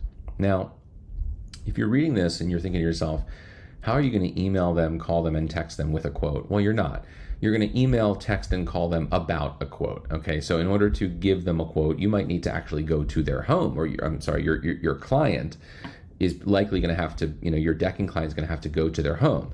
So, but we want to make it seem to the homeowner that filling this out, filling this out is going to be a really quick way to ultimately get a quote on their decking project. And so this is how we word it. This is going to resonate with people, and it's going to justify and make them feel comfortable answering these questions, because there's going to be a payoff and it's going to be relatively fast. So let's save this. And just by, just with these few,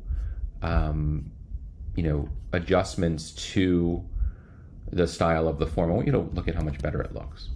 Okay, look at, I mean, that looks really nice. That's really clean, simple. So what best describes your home? Single family. What best describes this decking project? When are you hoping to have this completed? What's your zip code? We like gathering as much information. And then submit, right? And we're going to do a thank you. This is going to go to the thank you page. So we're making some progress here. Creating forms is a lot of work, and creating them well it really does take a lot of thought, and there's a lot of marketing know-how that has to be kind of injected into the way that these forms work, the way they function, everything. So, I appreciate you watching this, and I hope you're getting a lot of value from it. I can't stress enough how much you could be getting from this if you just pay attention to the nuance here, because the nuance here is where all the magic happens. This is where so many people drop the ball and just aren't as good as other marketers. It's because there's so much nuance in the way that these things function, and the things that they say, how they look. It really does matter, and so I hope this is valuable to you. We're not even, I guess we're sort of close to being done. I'm going to have to run through this, but be adding in some other sort of features to make this survey even more attractive for the homeowner. But I'm going to take a quick break, and I'll be right back with you. So keep watching. All right, so picking up where we left off, let's continue adding to this survey, because we still need to get the homeowner's name, email, and phone number. So I'm going to create a new slide, and we're going to click Add Survey Element. We're going to put in, let's do full name,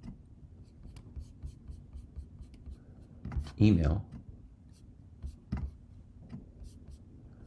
and phone number. Okay.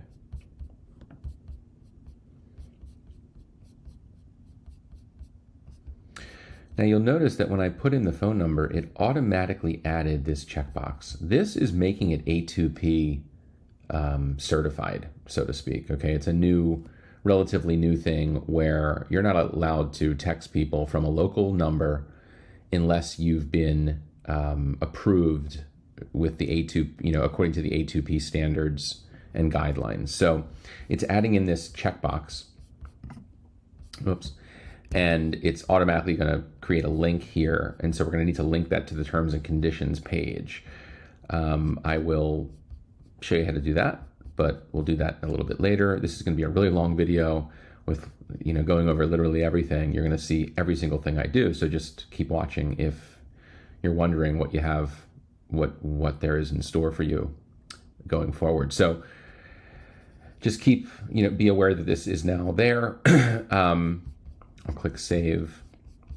And now I need some text here. So just as a refresher, 16, weight 300. So let's go down to the text.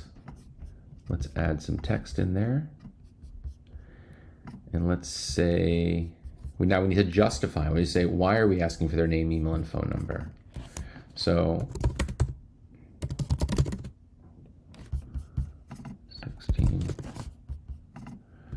300. In order to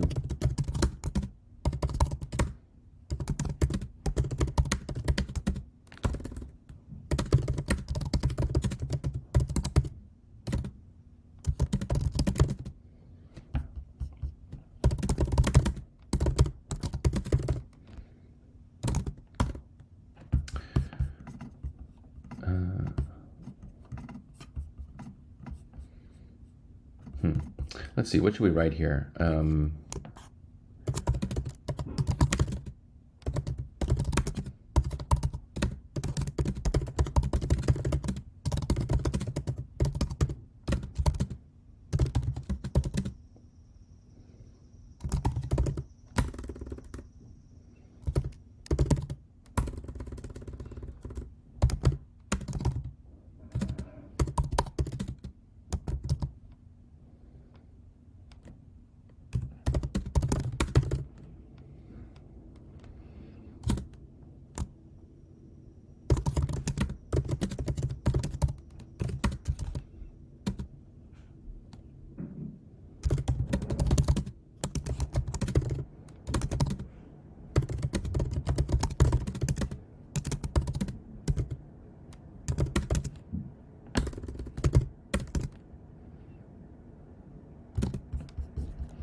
So let's center justify that.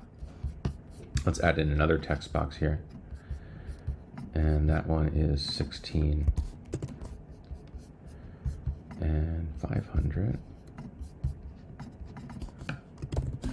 Okay.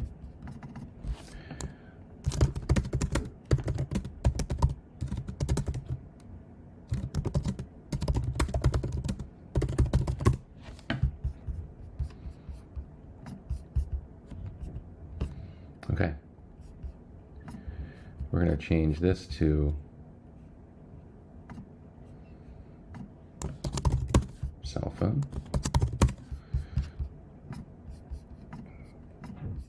Okay. We'll click save. Now, we have, this is asking for all the information we need. It looks fine. It looks good, I think. But I want to make it even more, when you are trying to get a lead from someone, the more transparent you are, the better. Okay. So one thing we can do here is we can say, this is question one of however many there are. So there's 1, 2, 3, 4, 5, 6 questions here, 6 slides. So we'll say,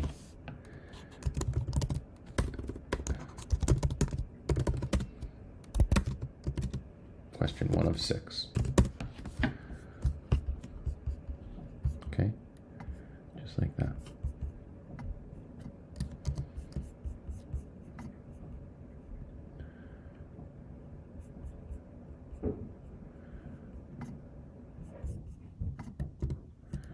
Question 2 of 6.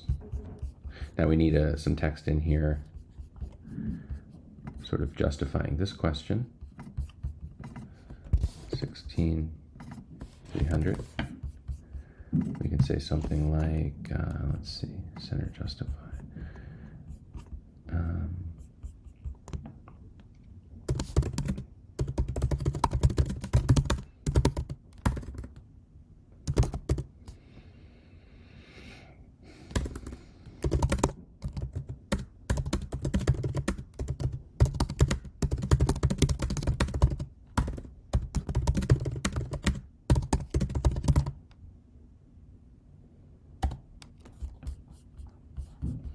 It's important to know the scope of your project so that we can make you our best offer. Question 2 of 6, what best describes this deck project? Okay.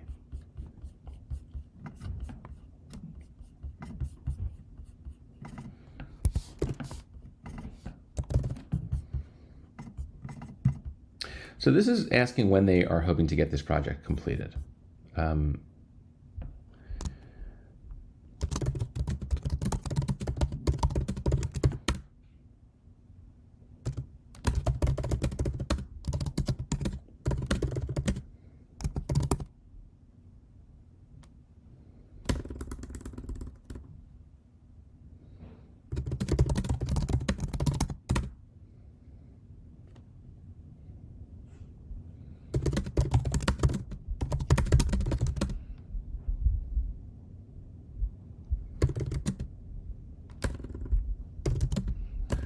It helps to let us know when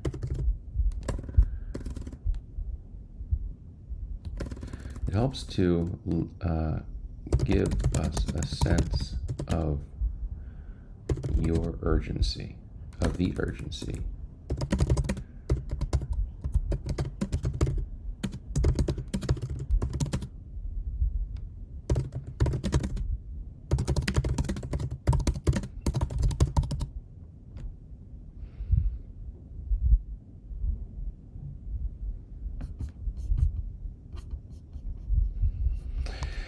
Let's think about this for a second. So while we are often busy working on decks in the local area, so what I want to accomplish here is I want to make it exciting for them to share with us when they're hoping to have this project completed.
Okay.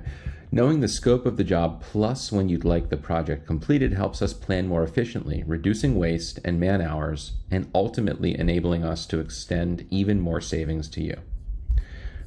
This is question 3 of 6.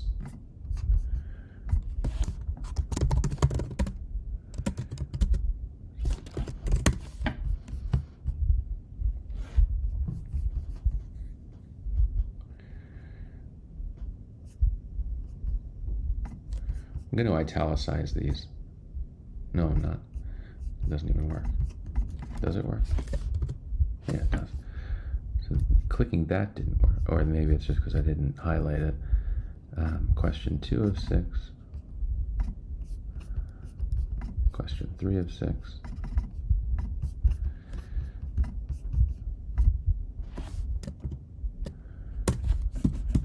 Question 4 of 6. Italicized. Question 5 of 6. Italicized. Question 6 of 6. Italicized. Okay. This has to be required. Okay, it is already. All right, so let's save that. So let's just look at it. See how it looks. I'm going to read everything. We offer the best quality and the most value for your money in the decking industry. By answering just a handful of easy questions, we are able to immediately call, text, and email you about a quote for your decking project. Question 1 of 6. What best describes your home? Single family. It's important to know the scope of your project so that we can make you our best offer. Question 2 of 6. What best describes this deck project? Knowing the scope of the job plus when you'd like the project completed helps us plan more efficiently, reducing waste and man hours, and ultimately enabling us to extend even more savings to you. Question 3 of 6. By when are you hoping to have this decking project completed? When we're able to schedule decking projects near one another, we can offer our best pricing because it's more convenient for our crews. Let's find out if you are in an area we are likely working in the near future.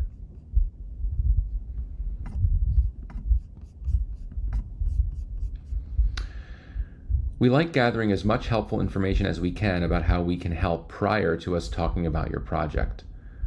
One thing we are able to do is get a sense of what you may be looking for by viewing your property from above on Google Maps. Question 5 of 6. What's your full address?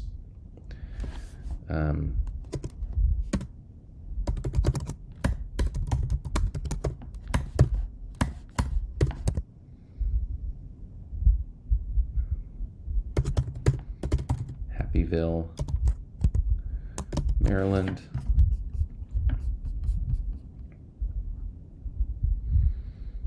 Okay. In order to provide a free fast quote for your decking project, we may call, text, and/or email you. Here's our promise. We will never spam you and your information is safe with us. Question 6 of 6. What is your last name? What is your name, email, and cell phone number? Full name, email, and cell phone number. Boom, and submit. Done. Okay, so that's what it looks like. It looks great, I think. Okay, now we saved it. We need to get out of here because what we need to do is we need to change it so that when the form is submitted, okay, so, when the form is submitted, on submit, we're going to send them to a URL, okay? And the URL needs to be the URL of our thank you page. Okay, so let's save this. So we need to grab the URL of our thank you page. Now, the problem is the URL of our thank you page is going to be different for all of our clients, and I don't want to have to enter it into that area every single time I have a new client. I want to be able to just fill it in the custom values. So what we're going to do is we're going to open up settings, open up custom values, and we're going to add a new custom value. And we're going to call it decking funnel thank you page. And we're going to make the value a hashtag, okay? And then we're going to take this key, the key for it, I call it a short code because I'm a former WordPress user. I don't use WordPress anymore. I use just the CRM, but I should call it a short code because it just makes more sense. But we'll call it a key because that's what they call it here. And we will copy that key. We can just triple click on it and copy it. And then we'll go back to the form, or I'm sorry, the survey. And we will go to options and we'll paste in the key, okay? Now, when we have a new client, when we have a decking client, we're gonna create a decking client from this snapshot that I'm building in this video. We're going to be able to simply fill in the URL after we plug the domain in and everything. We'll fill in the actual URL to the thank you page to the custom values, and it'll automatically populate in here for us so we don't have to open up the survey at all, okay? So let's go back. And we are finished the survey. So now we're gonna go over to our funnel and we're gonna open up the decking lead funnel and we're gonna edit the landing page. And remember, we wanted to put a survey here, but we didn't have one yet. Now we do. So we click where it says you do not have a survey yet, and we put in deck lead survey. And then we can click save. Okay. Now, there is some functionality on this landing page that says, whenever the survey is submitted, what should the action be? And we can just say, go to next step, which is the thank you page. But there's too much room for error there. Okay, we want it to go to the URL of the actual thank you page. So we're going to keep it at use action from survey builder, and we're going to make sure that the thank you page is in the custom values, and that'll automatically make it go to the right page every single time. Okay, so we'll save that. And now if we look at it, this is what the page looks like. It looks very blank, but that's because we don't have any of the stuff filled into the custom values. When I let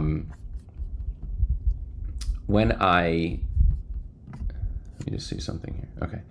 Yeah. When I create the actual sub account for this client of mine that I'm building out and showing you how everything I'm doing on this video, then I will fill in all of their stuff. You'll see me fill it in. And then when I go to this page, it'll look beautiful and you'll see what it really looks like. So that'll be really exciting. So just keep watching. Let's exit out of here. So let's do a quick review of where we are with everything right now. We've built the landing page. Do we have a thank you page yet? Yes, we have a thank you page, very simple. We have a privacy page. Now the form says we need a terms and conditions page. So I'm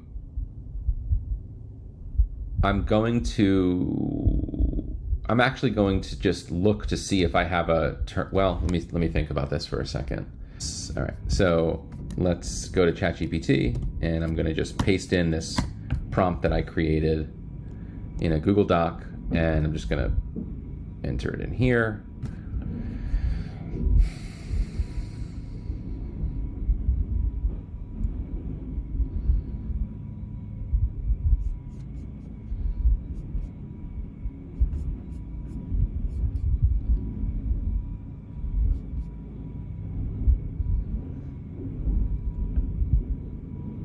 So it's typing out terms and conditions for SMS communications.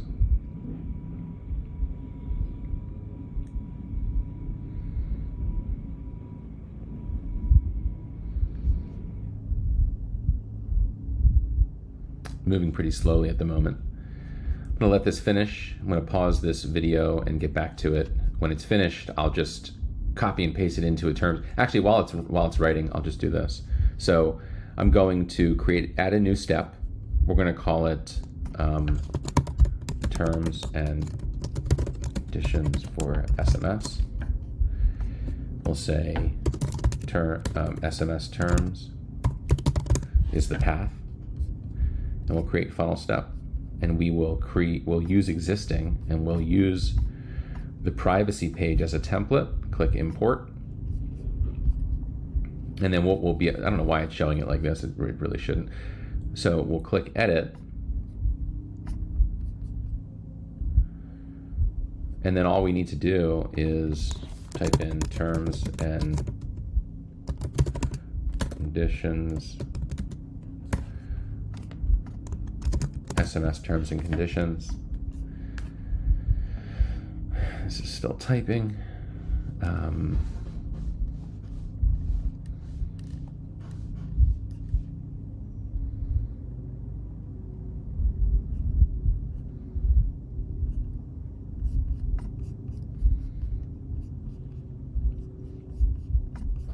It should be done soon.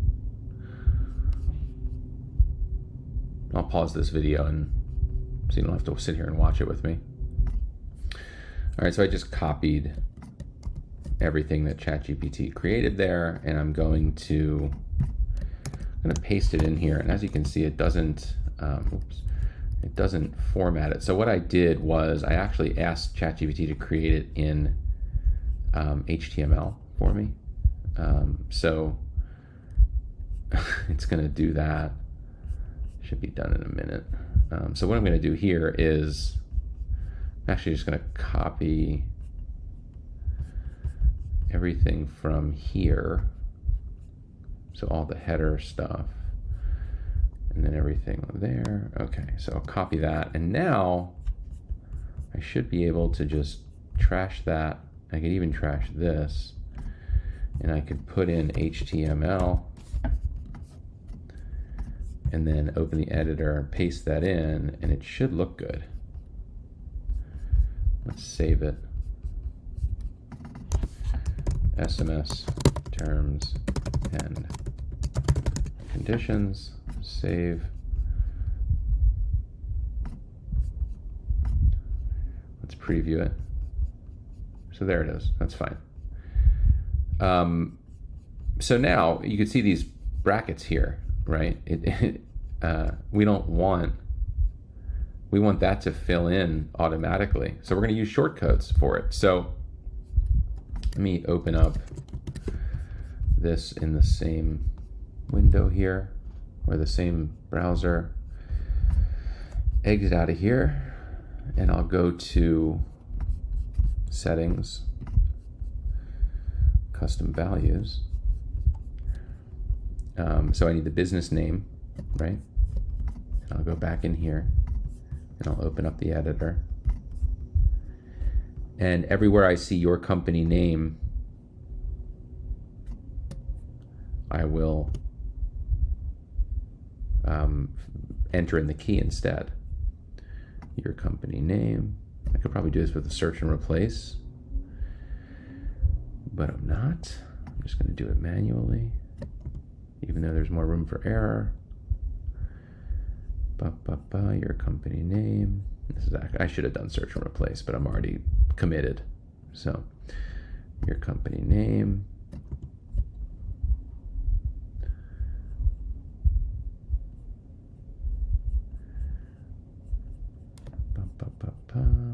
Your company name.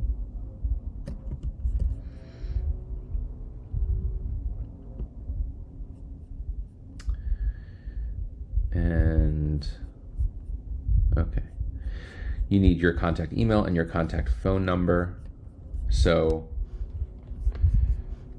let's also, so we need a couple of different things. So let's create two new shortcodes. Let's say SMS. Let's see, main company phone number for texting. Okay, and then that'll be one value. Okay, and then we can copy that key, and we can actually use that in a couple of different places in here. Where is it? So your company, your contact phone number, and then I noticed up here also, there was something, so there was something else up here. To receive text messages, you may opt out at any time with the word stop to and then the same number. So this is going to be the number that you use for texting. So we'll fill that into the custom values as well.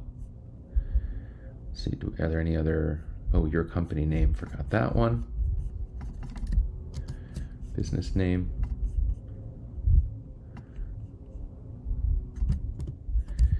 See, what I'm doing here, it seems like it's very tedious. It is. But what I'm doing is I'm creating a snapshot. And once I do this, I will never have to do this again for a decking company, okay? So you're not going to have to do it either because I'm going to provide this snapshot to you, okay?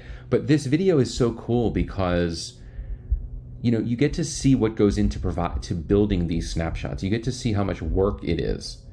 And, you know, I think that could help you appreciate just what it is that you're downloading and how much work goes into it. But also it'll help you understand how to use it, because only in knowing how something is built can you know how to use it. So even if you're taking a shortcut and downloading a snapshot, which is completely fine, understanding how it's built really does matter, because otherwise you're going to have a real problem using it because you're not gonna understand how all the pieces fit together. So now we need a key for, you know, a custom value for your contact email. So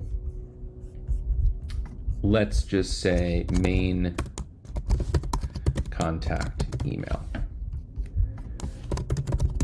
main business contact email, hashtag create. Main business contact email, copy that key and put that down here. Okay. And then that should be good to go. So if we click save and we click preview, we should see a bunch of hashtags in place of all the values. So let's just make sure there are no brackets. So if I do a find, I see one. Oh, last update date. Okay, so I need to change the date there. Open code editor. Last updated. So, you know, we'll just put today's date in.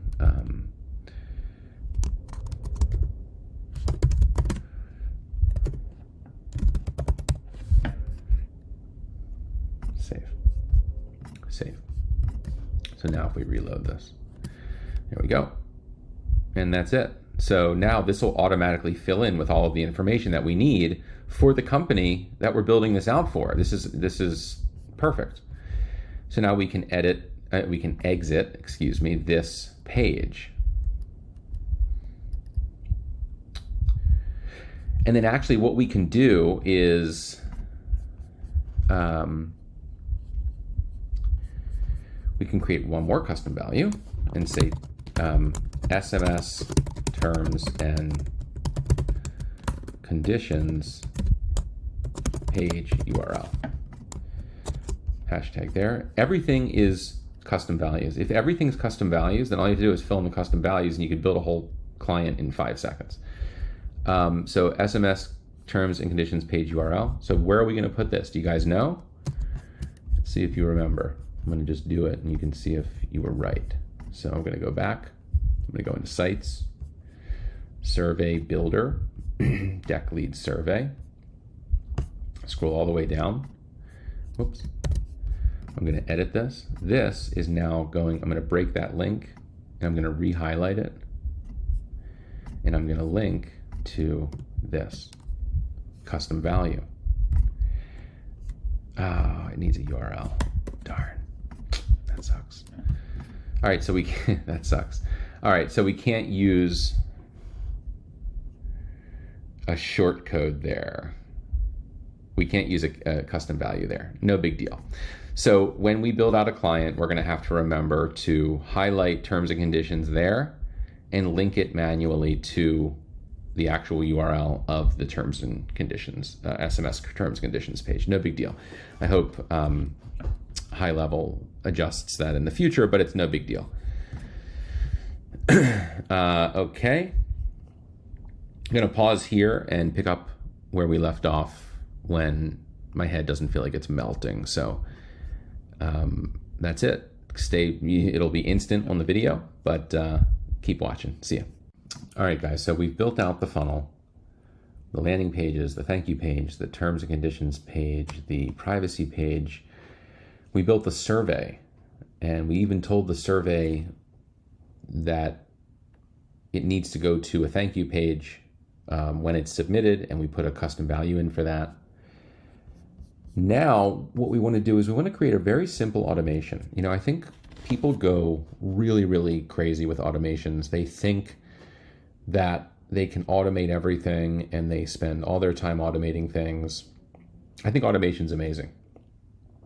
But for the purposes of what we do as lead generation consultants for contractors, roofers, decking companies, window companies, fencing companies, our job is to get leads for them and to make it so that when they reach out to the lead, they are likely able to make contact and have a warm conversation so that the client of ours can set the appointment and close the deal. Now, we could also build in like automatic appointment setting with a calendar and all that stuff, but that actually doesn't always work very well. In fact, it usually works less well than just connecting on a phone call and then scheduling an appointment. And the reason for that is because on-site appointments always require some sort of qualifying done by the company to make sure that the appointment is legit, to make sure the right people are going to be home, to make sure that it's not for too small a job so that you're going out to a house and all they have is like one missing shingle and they just want a new, like a simple roof repair or some sort of simple deck repair or something like that. So this video is not going to do automatic scheduling with a calendar. I'll do that in other videos, but I also don't want you to stress about doing that because I don't even think it's necessary. The vast majority of my clients, they get a lead from what I do for them, and then they call them and talk to them and make an appointment. What I do for my clients, though, is I make it so that they're more likely able to contact the homeowner after the lead comes in, and it's more likely that the homeowner knows who's calling, why they're calling, and is excited for the phone call. So how do we do that with a simple automation? And also, the automation isn't just about helping the contractor make contact, but it's also just to set up notifications to the contractor when a lead comes in. So in order to do that, we're going to create an automation. We're going to create two automations, one that gives our client a notification or notifications when the lead comes in, and the second automation will just be a simple message to the homeowner letting them know that the contractor has received their information and what's going to happen next. So to do that, we click automation, and we're going to click ignore where it says you haven't gotten a phone number yet, and we'll click create workflow. And this workflow will be starting from scratch, and the trigger is going to be a survey submission. And I like actually filtering down to the survey that was submitted. Okay, so it's going to say decking survey submitted, and then survey is, so the filter is survey is deck lead survey, and then save trigger. And then let's call this automation decking decking lead notifies contractor. So let's notify the contractor when this decking lead is submitted, okay? All right, so the first action I'm going to do is an internal notification, and it's going to be an email, okay? So email to contractor, and I'm gonna write in no reply at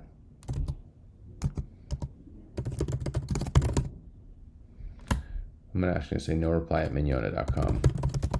Okay. And oops.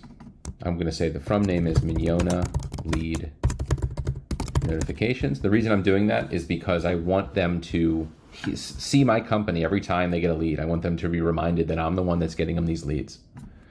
Okay. And from email, I'm going to click no reply. I'm going to do no reply. Oops. No reply at mignona.com. You will put your company in here. You'll put your company here. You'll have to just replace it. And then it's going to go to custom email. And now I need to add a new custom value. So let's go over to the custom values. And this is going to be called emails for lead notifications. Okay, so you can actually do comma separated emails in here, so that'll work. I'm going to copy this key, and it's going to be put in there. And this subject is going to be new decking lead for custom values. Whoops. Sorry. Whoops. New lead for, and then go to custom values, business name. And then I'm going to do a dash, and then I'm going to put in the lead's full name. And this is so the leads don't nest, because if the subject lines are all the same for all the leads, they're all going to nest together. It's going to be a real pain in the ass to look at for the contractor. So now I want to put in the name, email, phone number, and full address of the lead, plus the additional information, like when are they hoping to get the job done, what type of home are they living in, that kind of stuff. So I'm going to say new lead from Mignona. You're going to put your company in here. I'm going to say full name of the contact, email, phone number, full address, additional info,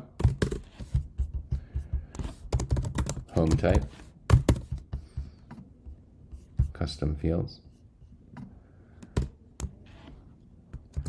when they want project completed,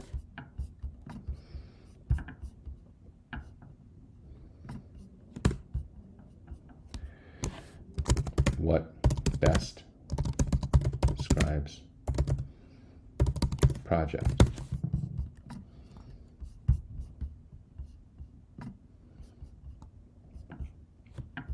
Okay. I'm going to bold this, bold this, bold this. Okay. Bold this, bold this, and save. Actually, before I save it, I'm going to copy all this and click save. And now I want to send a text message to the contractor. So it's an internal notification. It's an SMS notification to custom number, and we're gonna do a custom value for that, and we're just gonna paste that in there. Okay, and that's the text they'll receive. Okay, so let's put this in there like this. So we did emails for lead notifications. We want to also do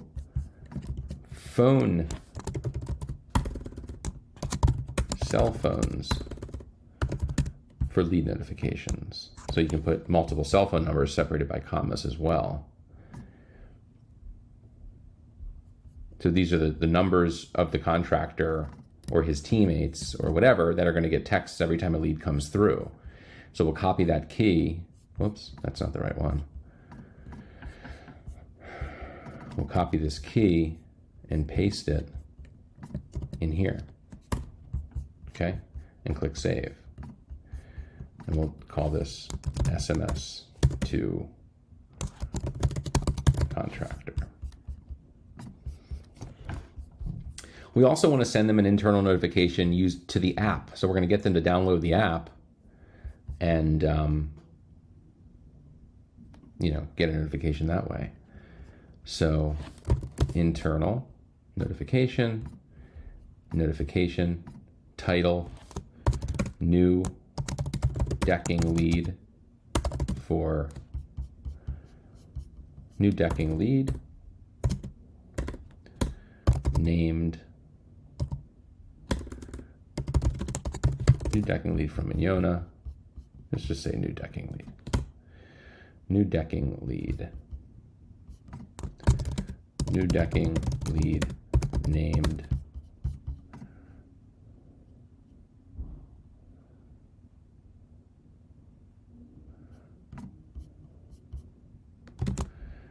tap to open conversation. So what's going to happen is we're going to select conversation. When they get the notification on their phone and they click the notification, it's going to automatically open up the app on their phone and go right to the conversation screen of the lead so they can call, text, and email. So that's pretty awesome. And then the user type is going to be the user assigned to the contact. Okay.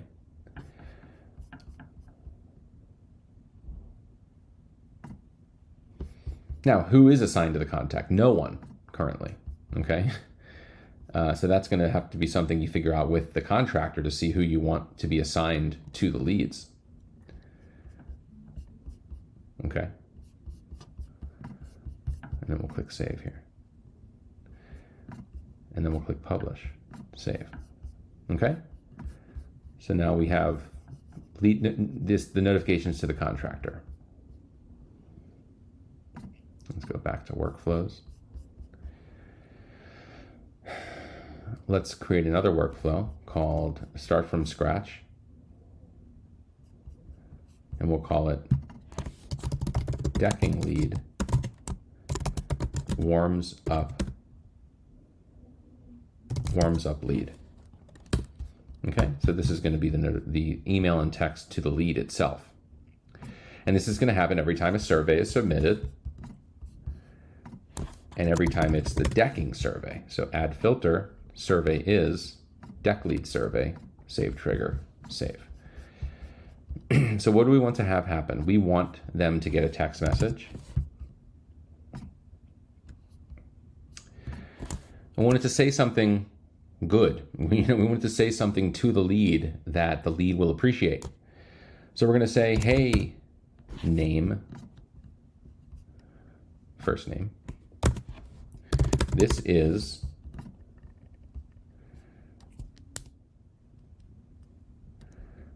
the user first name, so the person assigned to them. Actually, I'm going to say this is an automated text from, and then the business name. So custom value, business name. Whoops. Whoops. Text from the business. Oops. Okay. Letting you know received your request for a decking quote. We received your we received your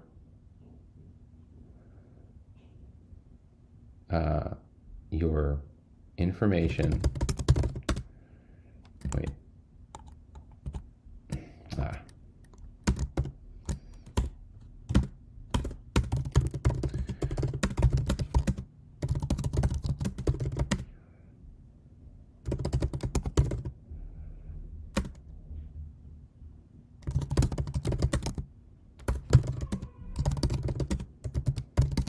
We received your information regarding your decking project.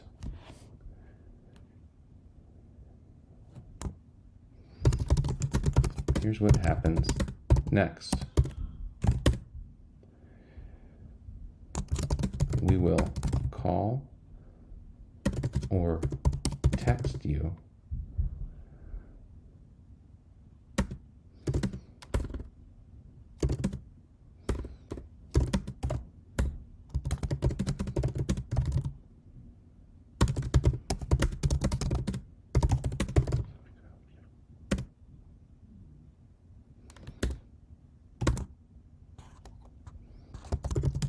question.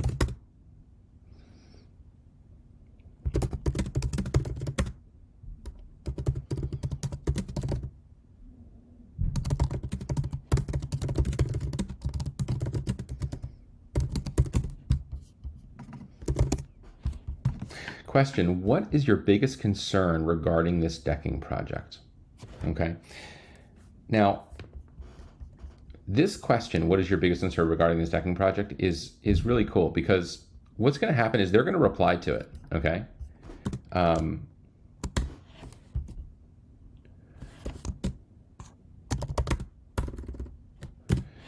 And that's going to just allow the contractor to have a conversation started from the get-go. An open question like that, like an open-ended conversation, is really cool. So let's save that. That's a good, so SMS to lead.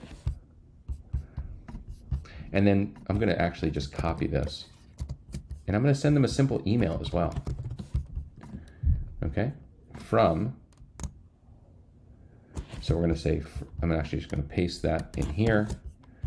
The from name is going to be the business name. The email is going to be the, actually the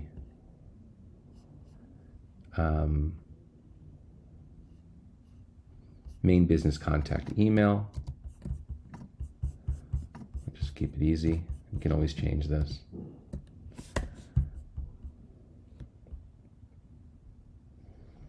And subject will be, hey, first name. Whoops. Hey, first name. Whoops, that's not the right thing. I think I just screwed that up.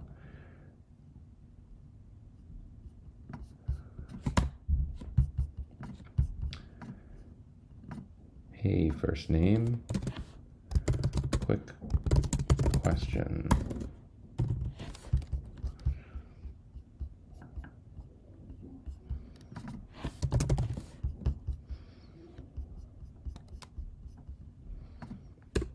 Since it's an email, we can bold this.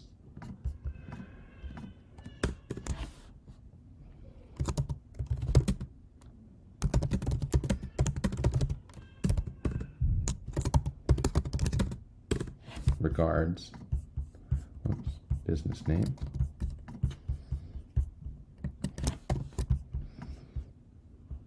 I don't want this bold. Okay. Good little email. Done. Save. So simple, right? Publish it and save. Back to workflows. Now, this might not be the perfect email. There's so much you can do with this. I mean, in an email, you can add in, reviews and links to your Google, to a page on your website that has Google reviews and things like that. You can really build this out to be really cool. And I do that for my clients. But this is, you have to start somewhere. So you start with something that's good enough, and you launch, and you get leads, and you start doing great work for your clients, and you build on top of it as you go.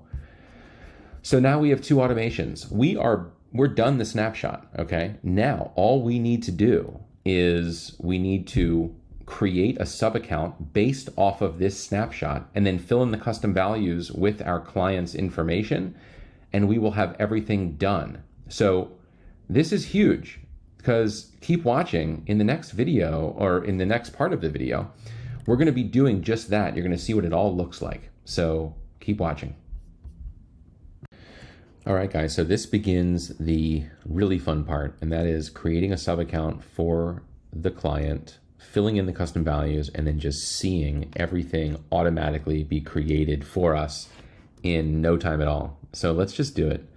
we're on the agency level. We're at the agency level of the CRM. So by the way, I'm going to be providing links below for you to get a free 14-day trial of the CRM so that you can actually do all of this stuff. I recommend upgrading quickly to the biggest version, because then if you're an SMMA, you're going to be able to create unlimited sub-accounts, okay? And I'm going to be teaching you how to get clients, so you're going to need those sub-accounts. And this is, if you're following this video, you're going to be able to create a sub-account with your subscription and do everything we're doing here. So click that link below, get your free trial, and upgrade quickly and start getting clients and making money.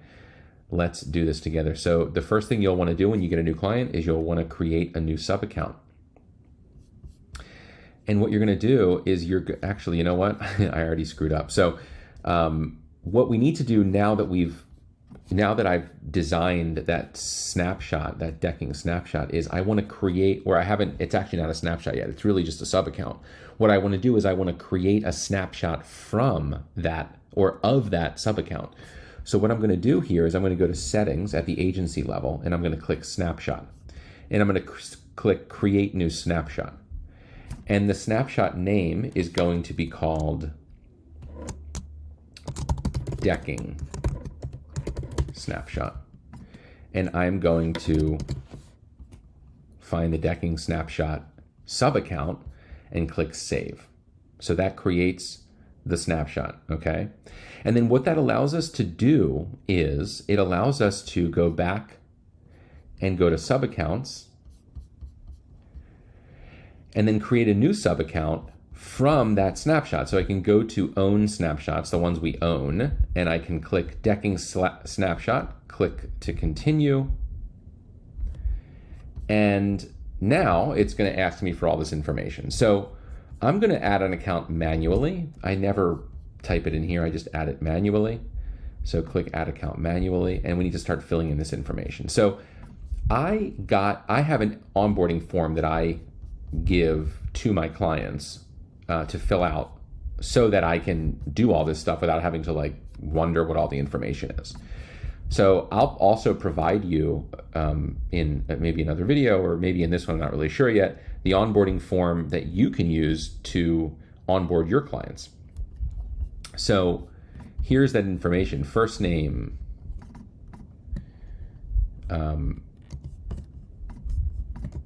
Nicholas, last name Snyder, email address. Here we are.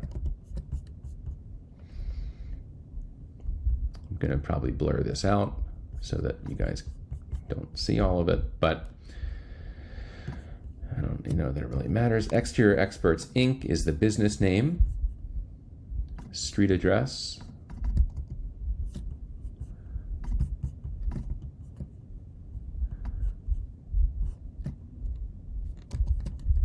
This is the city.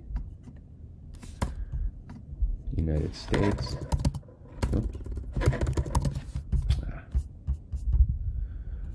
United States. Lutherville, Timonium, Maryland, zip code 21093, phone number,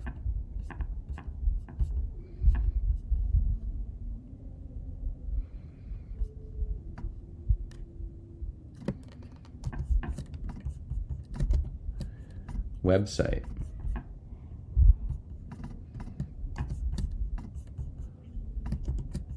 time zone, Eastern time, and save. All right, so check this out. So that creates their account. I'm going to now switch to their sub account like this. Ignore, click out of these. The first thing I'm going to do here is I'm going to purchase them. Now, with the A2P stuff for the phone numbers and all that, actually, you know what? We're going to go into that later. So let's not muddy the video with all of that information right now.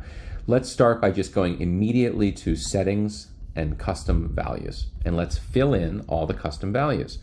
So what's the business name? The business name is Exterior Experts Inc. Okay, so we just click that, enter the value, done. Boom, we did one. Business owner name. Now it's 2 owners, but we're just going to use 1. Okay, so we're going to say Nicholas Snyder. This is a father-son team, so I don't think the father would be upset that the son is the one mentioned as the business owner name. That's completely fine. And if they want us to change it, we will. Cell phones for lead notifications. So the cell phones that they want texts sent to, client text notifications, that's this here. There we are. Just copy that and paste it in. Update.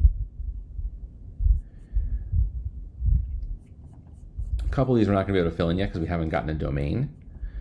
Emails for lead notifications. So what emails should get notified? They both want to get notified. These are the 2 emails. We'll just paste them in here.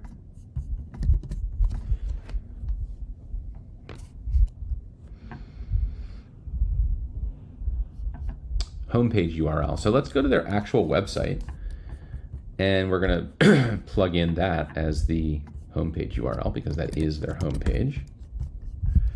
So this is their homepage.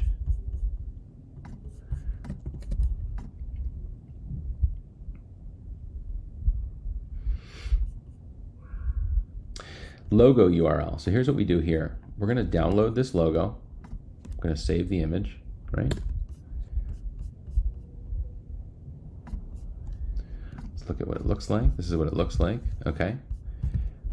So it's, I see, I can tell it's a PNG. It's a transparent background. That's going to actually give us a little trouble with the landing page and the way it's designed. That's good because I'll get to show you what we do in that case. So we have options there, but I'll show you what we'll do in this case. So we downloaded that. Now we're going to go to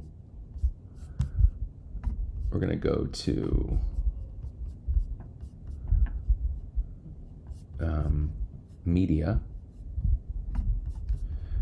open media library, upload file. We're going to upload the logo file. And then we're going to click it and then click this, and that'll grab us a link to it. And then we can go back into custom values.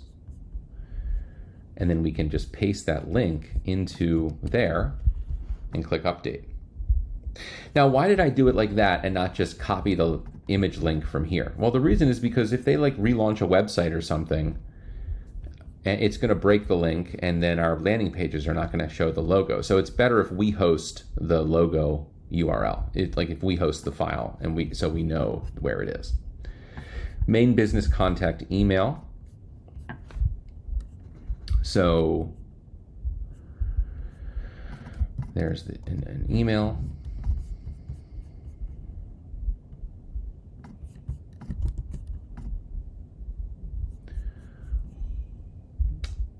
Main company phone number for texting. So that's going to be this number here that they put as the cell.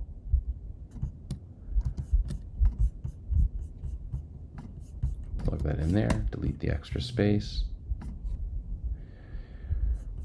And the SMS terms and conditions page URL. So we're going to have to fill that in after we get the domain.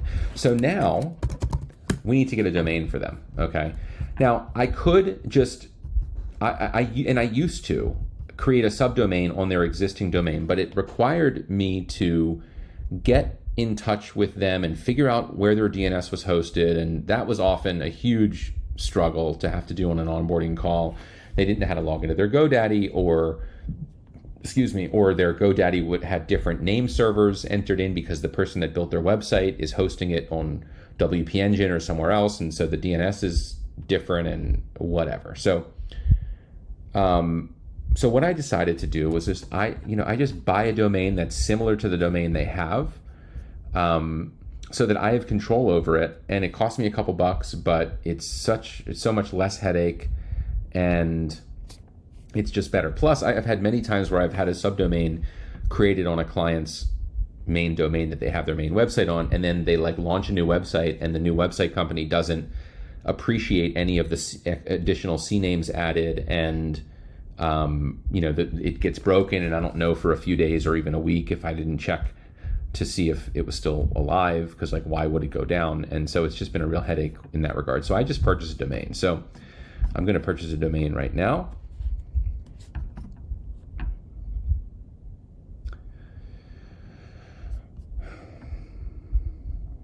I have two-factor authentication turned on because I don't want to get everything stolen from me. Let me put in the code here.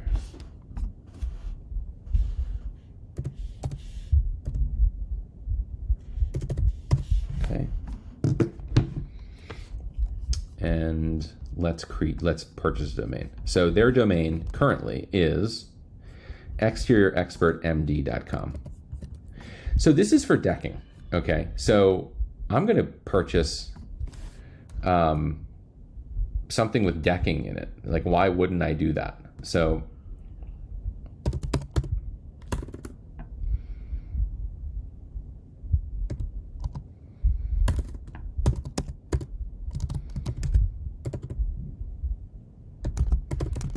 bestdecksinmaryland.com. How about Maryland's best decks.com?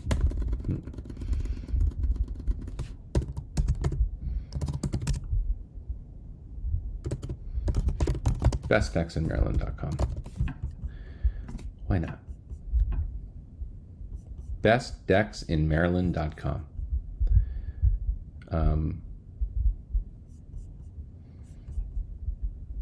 Let's make it better. Bestdeckingvalues.com.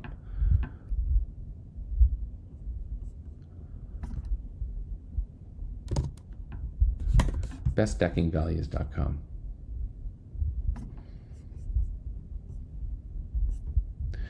I like it. So I've added that. Proceed to check. It's $10. It's worth it. Pay now. It's also a good domain anyway. And it's going to process. While that's doing that, I'm going to go to domains and I'm going to click add domain. And the domain is bestdeckingvalues.com. Okay. Why is it saying invalid? I don't know. Okay. So it wants us to add the following records. It wants us to add an A record and a CNAME record. So we're going to go over to Namecheap. We're going to click Manage. If you do this on GoDaddy, you can do it there as well.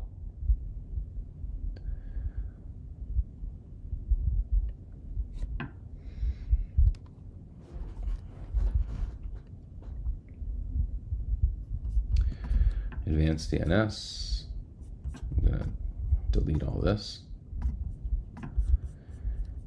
Add new record. A record at, whoops. And the value is this. Boom. Turn it down to 5 minutes. Click that. Add new A record. Need a CNAME record.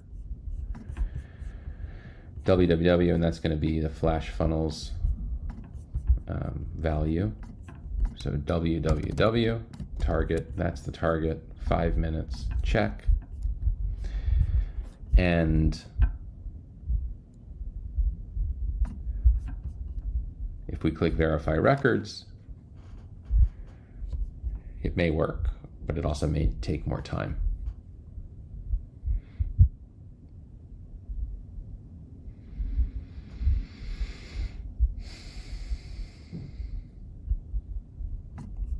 Let me reload this page and see. All good. Still verifying. Okay, and now it's going to say, which link a domain with a funnel. So we're just going to link the decking lead funnel, and we're going to link it to the landing page, make that the main page. So if they were to go to the naked domain, just the regular domain with no slug, it would take them to the landing page, and that's perfectly fine. And that's good. Link domain. So because we did that, we don't need to select it in the settings. So if we go to sites and we go to funnel, you'll notice that it's already selected here, okay?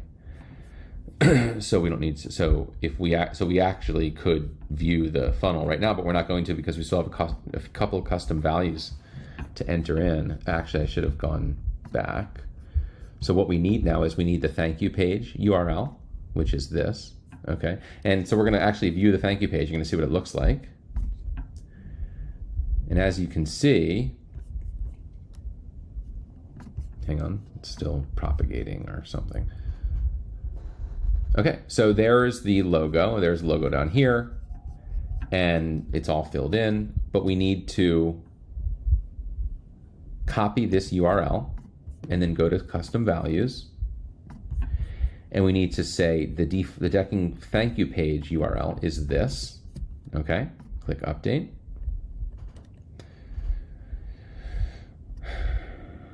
And then the terms and conditions, the SMS terms and conditions page is this. And you can see that all filled in with the right company name, exterior experts, the numbers are correct, email, whatever, all good. Copy that, go back to settings, custom values, and put that link in here. Done. Now we have a funnel and an automation, and the automation's all set up and working. We're done. It's finished. Okay. So let's check it out. This is what the landing page. Actually, you know what? I'm sorry. We forgot one thing. We forgot something, and that is we forgot the background image. Let me see something here.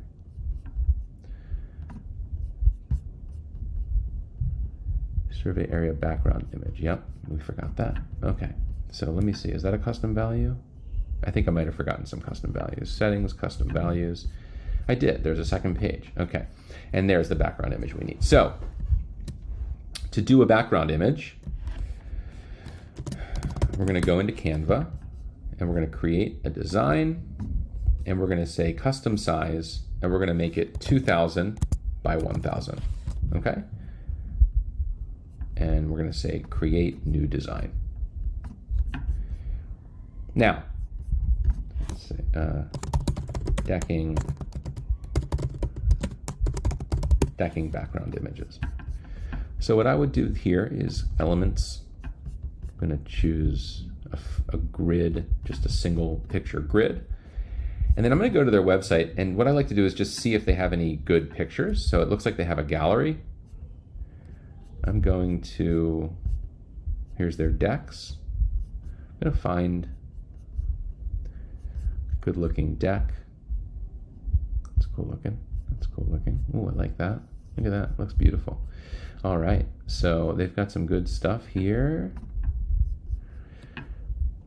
Well, doesn't see. So the other question is, are any of these images high quality enough?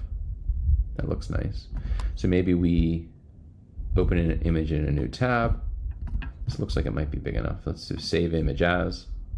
Save.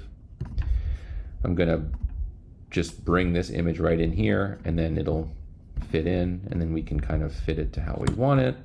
Let's see if we can make it look a little bit even better. Filters. They used to have this awesome filter.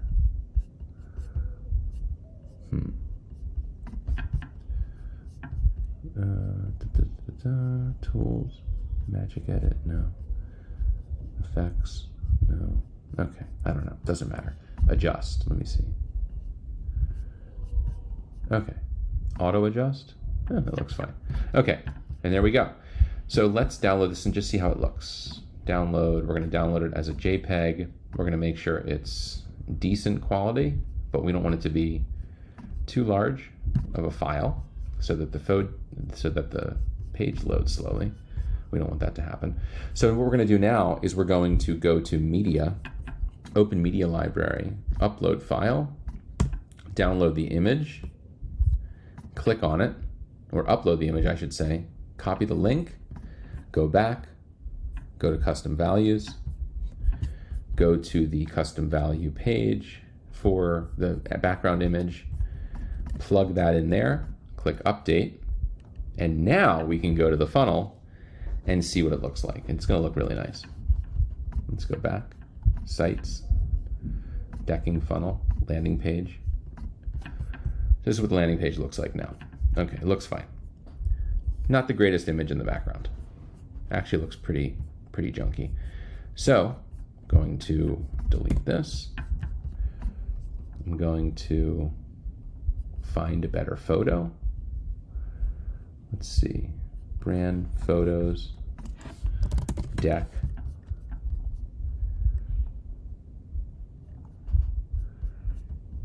Maybe just sort of a, I wonder what that looks like. That's beautiful.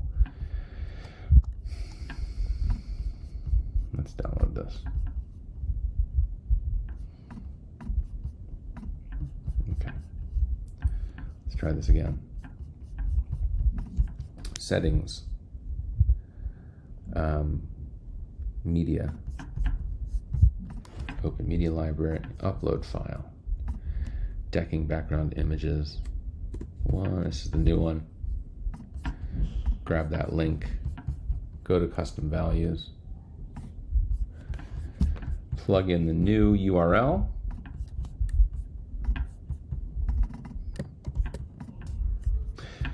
Now, one thing we're going to notice is that once we have the background image in, we might notice that some of the spacing could be improved.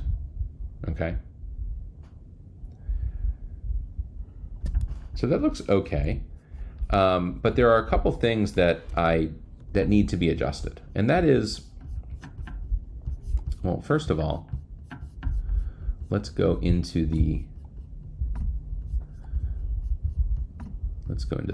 page now.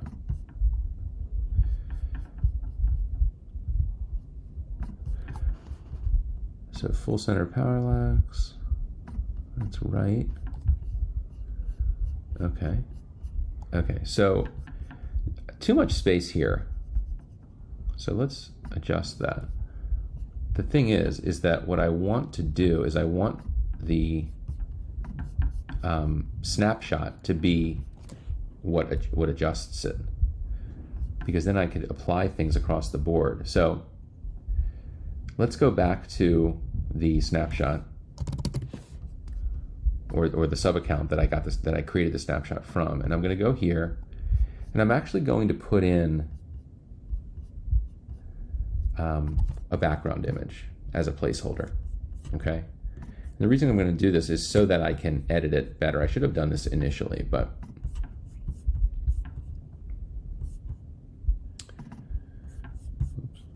so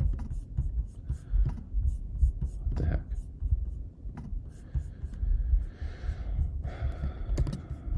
Let's see.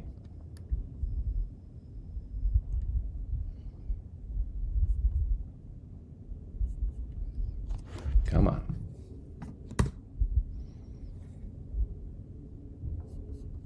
All right, something's freezing. Open Media Library. Grab this link. Go to Custom Values. Go to the background image, and I'm actually just going to give it this by default. And then I'm going to go back into the funnel, and I'll edit this. So now I can see the spacing better. So what I want to do is I want to take out some of the spacing on the top.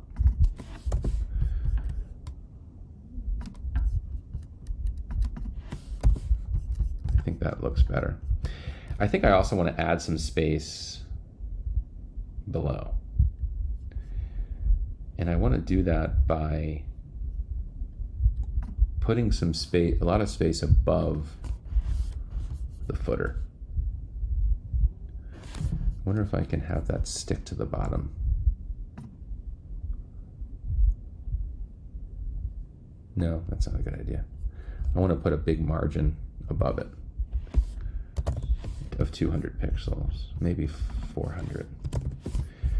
So it's going to give us some white space here, which is fine.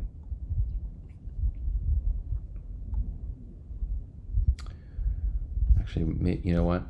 I might want to actually margin bottom 300, 400. That's not what I wanted.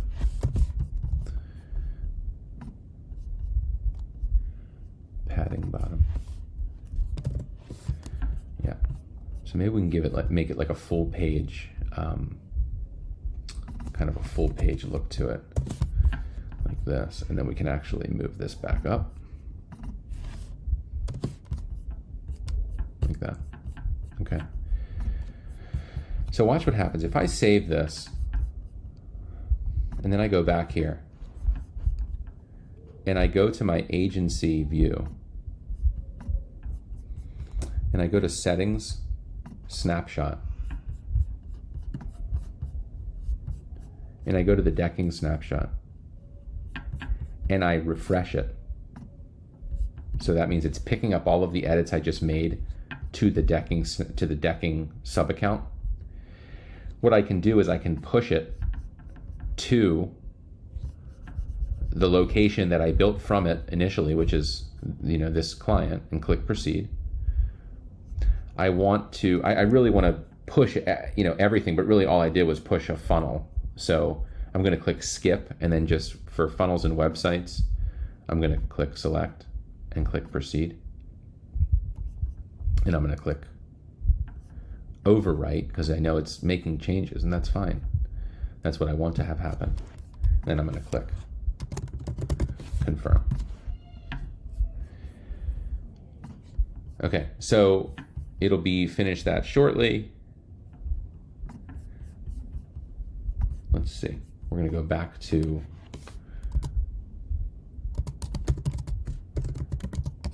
exterior experts. Okay, it finished pushing it. Let's go to sites. Let's go to the decking funnel. And now let's look at it. That looks good. Okay, that looks really, really nice.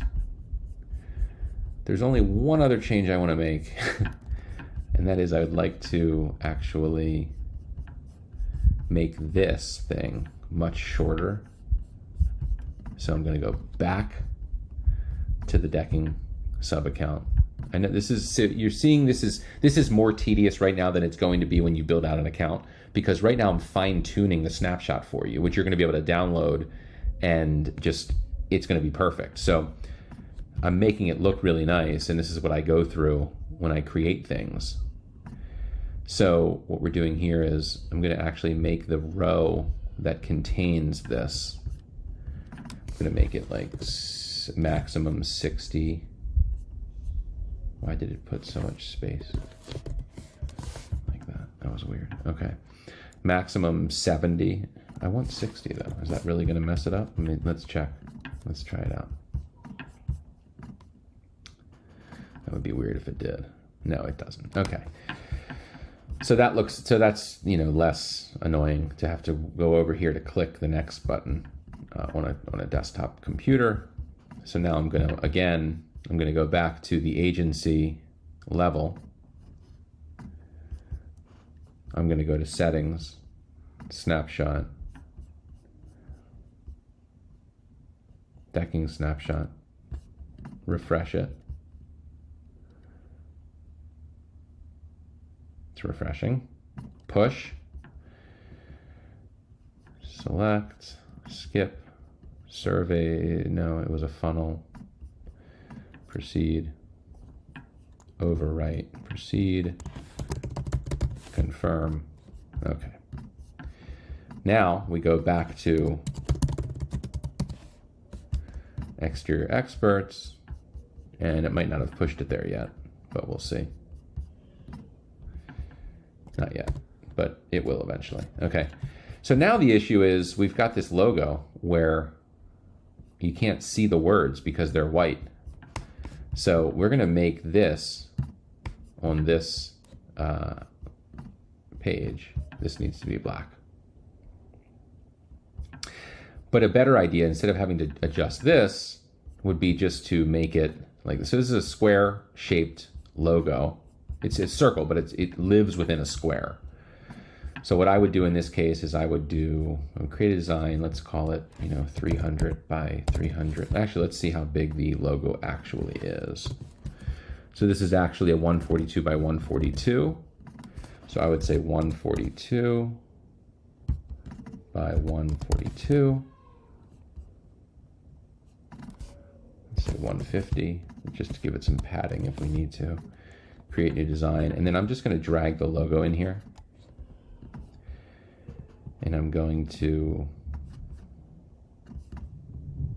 put it like that. And then what I'll do is I'll take the background and I'll make it black. Okay, and then what I'll do is, to make it look nice, is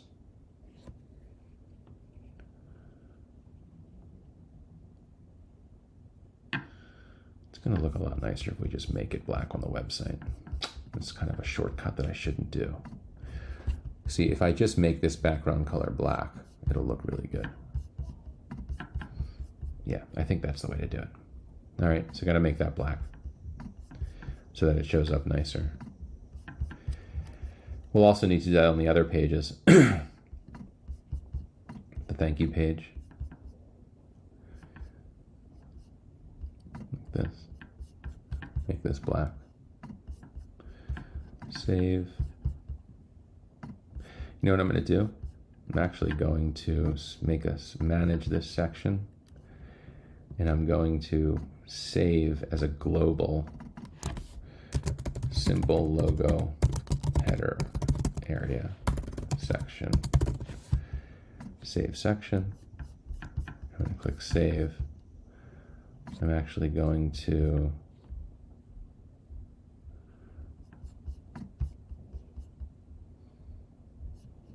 do that here. Well, I could do that here as well. It really doesn't matter. I'm just going to make these black manually. It's fine. I actually need to do the footer too. The footer should be black also. And then I'll need to change the text color. That's so annoying. Make it white.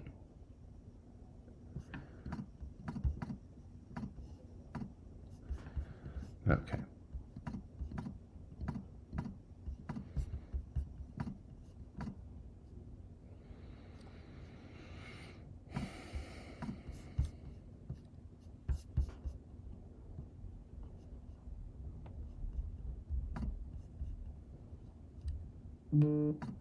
Hover background color, make it gray. This is annoying. Okay, well, you're seeing what happens here when it's annoying. So I don't want to have to do that every time. So I'm going to actually make this footer section a global section.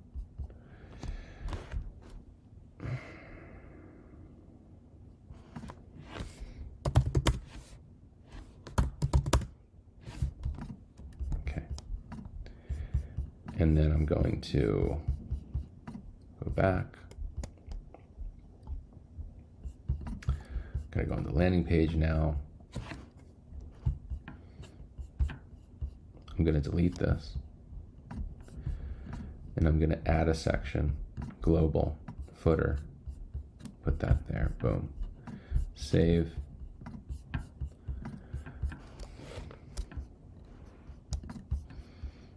Do it for this page. Global footer. Delete this one. Save. Go back. And for the terms and conditions page.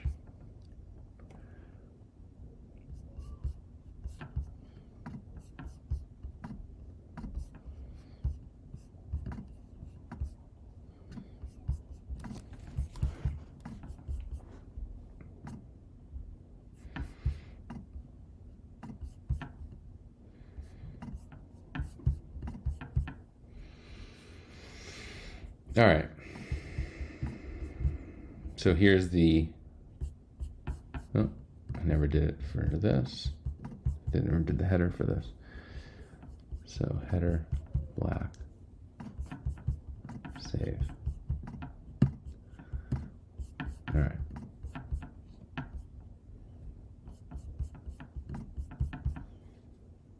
There it is. Looks nice. Cool. All right. Thank you page. Never did it for that either. I'm losing my mind.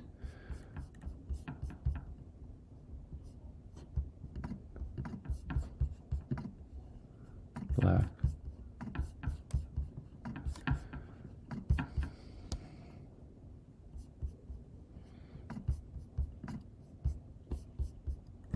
All right, finally, let's test out the, well, I'm not going to test it out right now, but this is the funnel. We got a funnel, okay? And it looks good. All right. So actually this doesn't look good. Oh, there it is. Home privacy policy. That's good. Cool. We've got a good looking funnel. Really, really pretty actually. I like the black.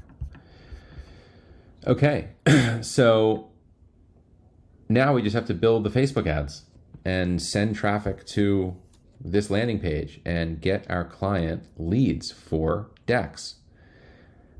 Am I going to do it in this video? I don't know. I haven't really. I'm going to decide kind of like as we are going through it. But here's what I want to do now. I want to just kind of recap what's going on, and I'm going to speak to you right here. So this is a long video, guys. I think I'm right now. I'm just deciding, like, do I put it on YouTube or do I make it something that people have to like purchase on my website to like watch me do all this? I think I'm just going to put it right on YouTube and let you guys watch exactly how I do it, and download the snapshot. I'm going to provide the snapshot, all the stuff that I just refined, and everything will be available to download so that you don't have to build any of the stuff that I built in this video. But I encourage you to do it anyway, and really just to clunk your way through it and figure it out, because when you do, you'll become an expert using the CRM, and it'll level you up so much. It's ridiculous. You know, there are so many people running roofing ads right now online that are just copying what I'm doing. You know, I see my funnels just duplicated as best as people can all the time. They even copy and paste my Facebook ads, the ad copy and everything. I don't know if they're getting good results. There's more that goes into it than just copying and pasting. There's some nuance that I have in my ads and in the way that things function that really does matter. And the posers and the hacks just don't understand it at that level. You will, though, if you follow this video, if you can do this yourself, and ultimately, if you can become a really good writer. You know, I think I'm a really strong sales copy writer. That's a lot of where the magic comes from in the ads that I create. And part of it's just staying fresh. You have to be able to create more sales copy, you know, all the time. So work hard at getting better yourself, not just figuring out who to copy, because that's the only way you're ever going to move past a certain point. Yeah, you'll be able to get 3, 4, 5 clients, but you have to be sort of special to get a bunch, and you have to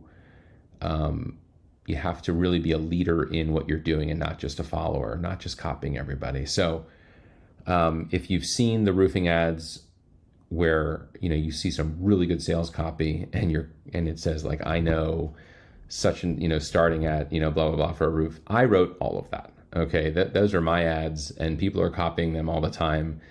And it is what it is. But if you want to learn how I do all of that, keep following my channel, subscribe, comment, like the video, tell me what you want to see, because I'll teach you how to do it all right from me instead of you having to funnel hack everything, and you're going to mess all of that up anyway. So follow me, learn from me, and I really just want to help. There's, if you really come at life from an angle of abundance, like if you know that there's just plenty to go around, then I think you'll end up attracting more anyway. So I'm at the point now where I have a lot of clients. I love what I do. I really want to help SMMAs get to where I am.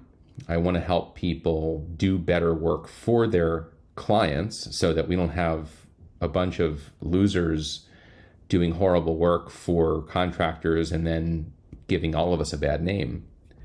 And so if I can teach you guys how to do that, that would be awesome. Anyway, I think I'm going to end the video here. I'm going to create another video, or maybe I'll do a paid training on the Facebook ad setup for this particular client, or maybe I'll put it on YouTube for free. I really don't know. Alex Hormozy just released a bunch of stuff for free, which I thought was really cool. But it's not the kind of stuff where you get to see the stuff being done. It's much more conceptual, like higher level. It's not in the trenches doing the actual button clicking and struggling through the different things that you need to do. So it's those free courses he gave out are very valuable to people like me, because I can take that and I know how to create systems and do those sorts of things. A lot of it was stuff I already knew, but some of it was really, really valuable, and it's a great refresher. The thing is, though, is you need to be good at actually getting results for your clients. And that's what I'd like to help you guys do. If I can help you do really well for your clients, then that's the way you're going to get more business. If you're actually good at what you do, selling what you do is really easy. So let's get really good at what you do. All right. Anyway, see you later.